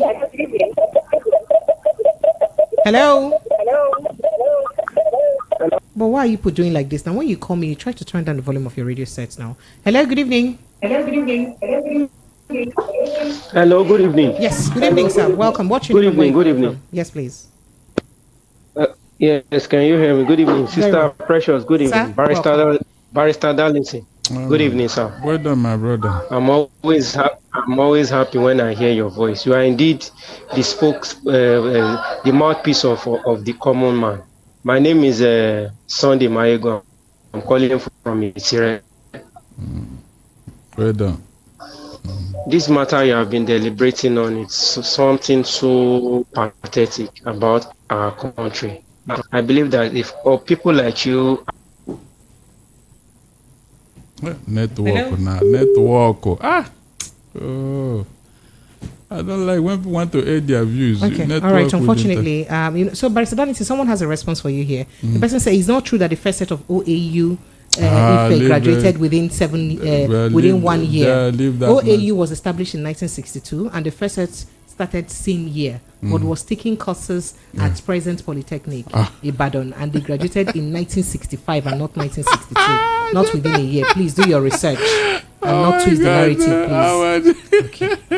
It's good that we just take diverse opinion, right? So that it's okay. Don't worry, it's okay. All right, so Lagos, let's take a break and then we'll get straight to our step down conversation. Barrister Darlington, on our step down conversation, right? So there is this incident. There's this story I ran into on a blog or vlog, as they call it now, because video conversation is a vlog.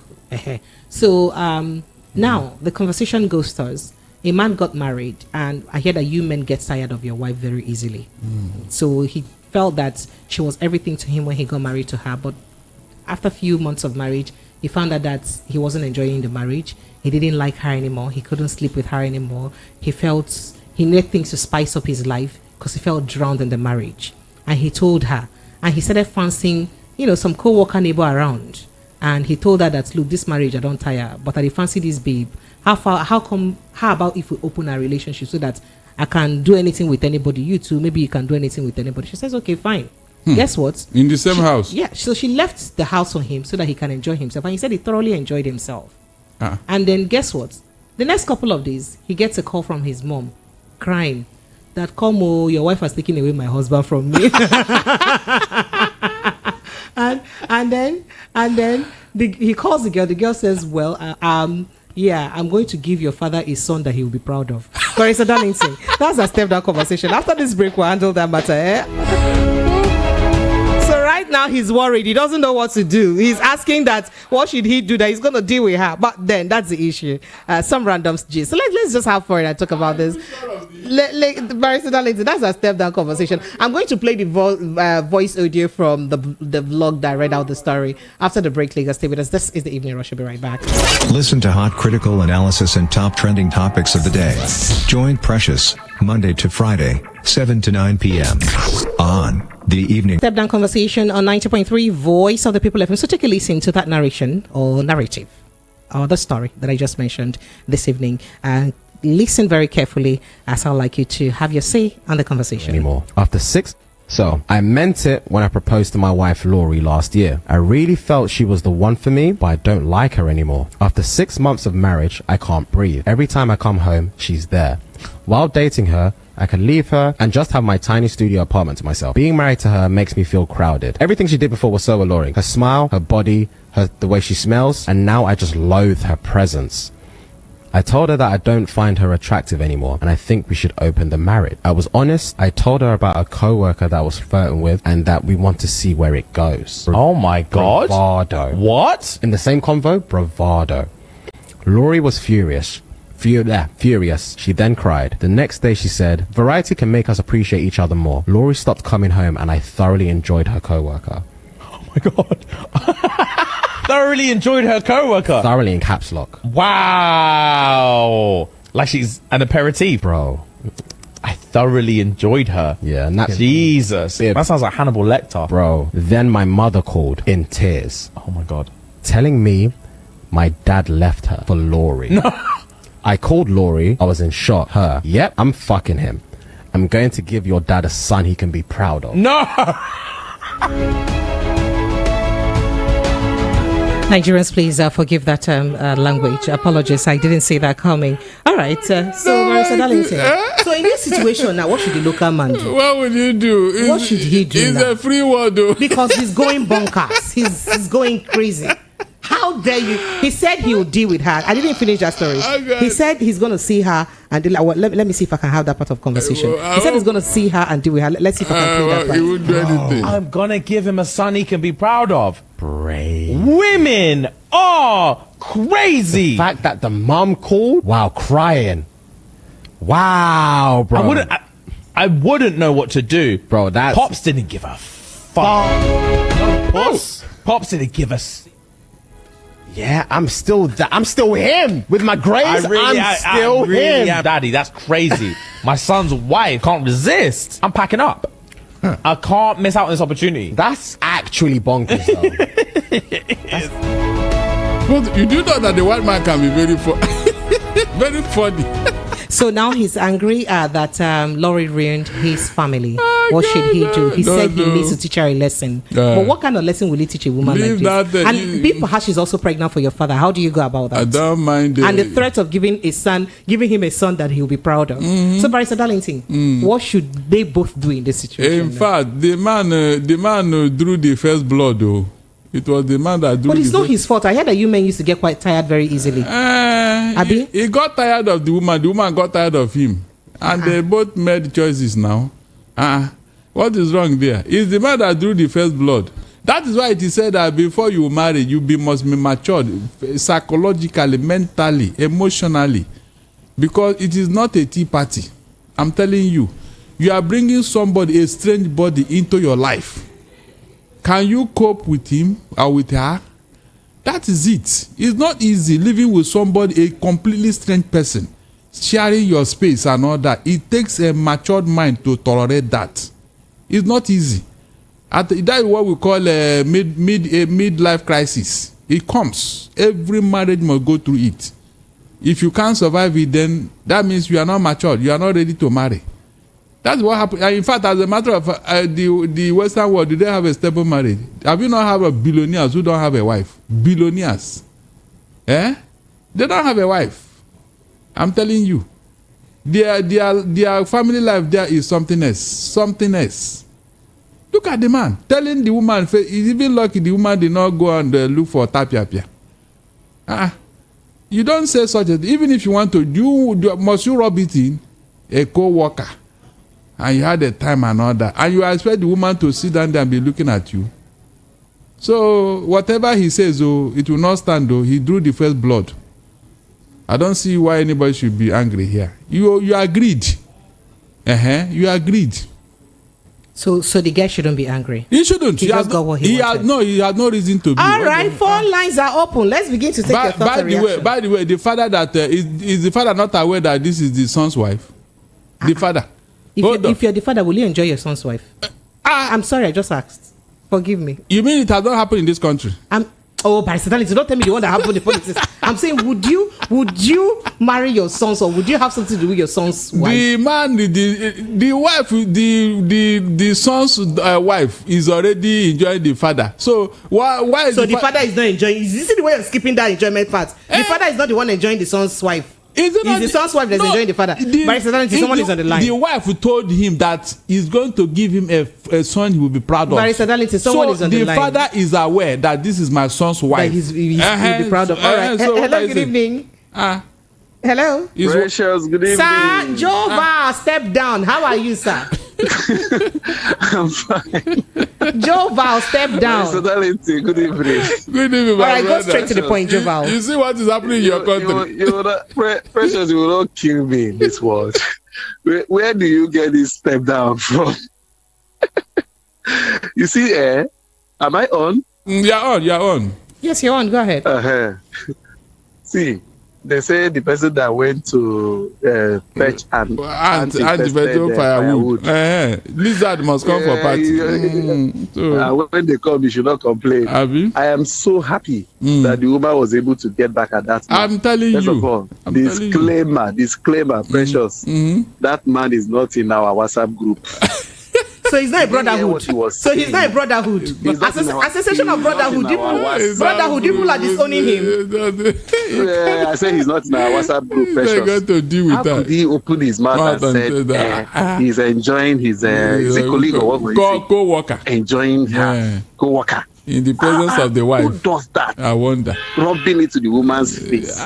I am so happy the way this woman, particular story is ending. Very creative lady. Very creative. It's very good. Bye-bye. And the woman came with... Bye-bye. Let me finish, Precious. Oh, I have somebody else on standby. You're wasting time. The woman came with suggestion and he bought it. And the woman gave it to him. Madam, give it to him. Bye-bye. I loved it. After all, he's in the family. Now he's in the family. After all, she did not take it outside. No, he's in the family.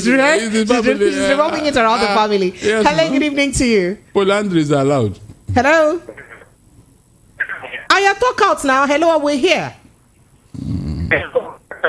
Your line is bad, though. Can you hear us? No, your line is bad. Try to call us back. It's really very bad. All right, so let me take some messages.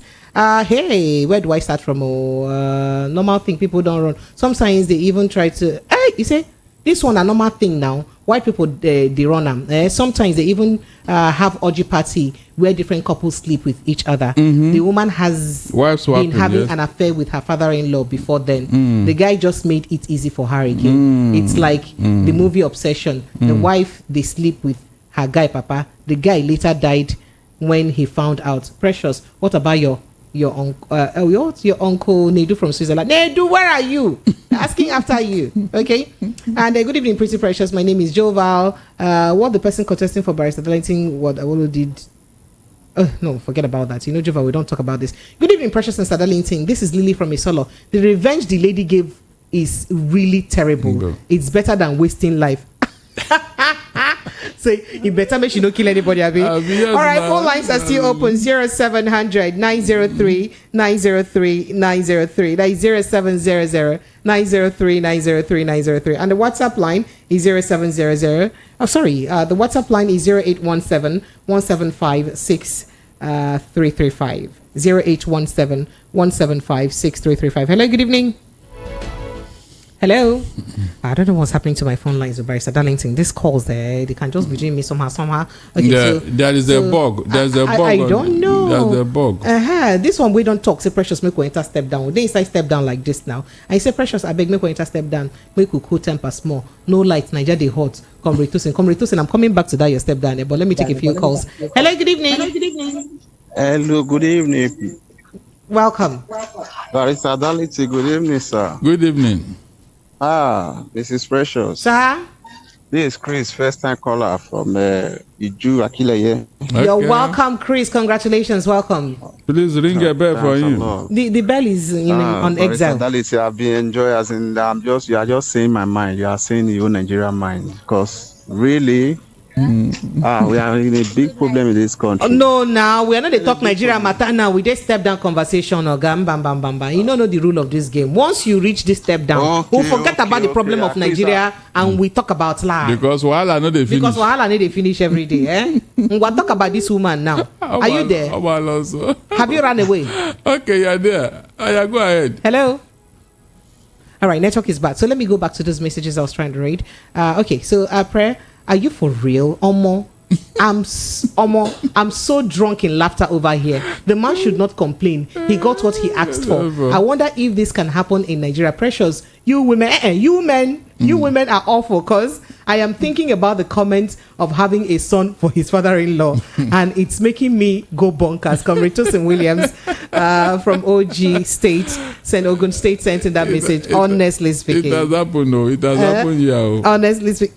Barrister Darlington. This it has happened here. It has happened here. You're trying to say this. It has happened here. You're trying to say every time. It has happened. You not leave it. You not leave it. Okay, so let me go to my YouTube people. Wife gets an upgrade and becomes stepmother. Instead of wife. Instead of wife, she's a stepmom. Wife gets an upgrade and becomes stepmother. While husband gets a downgrade and becomes stepson. That's it. Okay. Nnamani Lothar puts a smiley face there. Madawagun Kemakolan says the man acted in an immature manner. Once you openly hurt a woman, be ready for a severe consequence. Exactly. The man shouldn't act discreetly. Should have acted discreetly yes. and do his thing outside without a trace and still keep his home. Yes. But unfortunately, the unfortunate situation has happened. Let me run through these messages very quickly. I can't stop laughing here. I love this kind of step down. The man got what he deserves. And I too like revenge. Sometimes I ask questions, what is the name of God and Satan's wife? Stop it. God, wait till be the name of God, wife, and Satan wife. Who takes a God married? Please, precious. If you know, let me know. They come. You wait. Good evening, Barrister Darlington and Precious. The affair is an indoor game. The man deserves it. That is it. They're inside the family. Some people in Nigeria don't know where they belong. That's why they are scared of people being on their own. I'm gonna be from 7 and 8. What are we talking about, Mbok? Okay. Good evening, prayer. This thing happened in my village. Are you serious? Something like this happened in your village for real? I wish you could call us to tell us the story. Honestly speaking, I would love to hear. Are you serious? Something like this happened in your village? That is, a woman got married and perhaps the man treated her bad and she potted SIM card and went straight to the father. Are you serious? In this our Nigeria like this, Barrister Darlington, let me have you have your pattern shot. And it happens most time when the man is not doing his work very and the father is more Which viral. Of the work now? The work he's supposed to do now. Providing for his family. Providing for other rooms. Who told you that what the woman needs is food? If you are not ready to do that, then you are not a man. So he's a man shall not live by bread alone. At all. But Precious, you know what is bothering me now? What's that? Some of the policies this government is bringing out is causing problem and are not even aware. Precious, people are boiling with anger outside. And because they are living in a cocoon in Abuja, they don't even know what is happening. You remember Emperor Nero? They say while Rome was burning, the man was drinking on the rooftop. There's the line to have just 30 seconds. So, what we are saying here, they should be very careful. All this, nothing will happen. Gaddafi said it in Libya. Gaddafi, after 42 years in power, he was calling them cockroaches and mosquitoes. And the same people, you saw what they did to him and so many other. Their government of Nigeria should be very careful. Nigerians have suffered enough. We have resources. Why is it not going round? Right. Pressure. Why is it not going round? That's the question. Why is it not going round? Thank you. Thank you, Barrister Darlington. And I will be from 7 and 8 says what the woman did is what is called sweetest taboo revenge. So again, all right, Lagos, that's the size of our package today. Thank you to everyone from Lagos and the diaspora and across, everywhere across, everyone across the world for joining in the conversation. We love you. We appreciate you a lot. Please try as much as possible to, protect your mental health. I always say that, right? My name is Precious Enyi. I love you very much. I'll see you again tomorrow evening, God willing. And hopefully, Dr. DG will be joining us tomorrow, even though maybe, I'll do my best to ensure he joins us tomorrow. See you tomorrow, Lagos. Have an amazing evening. Good night.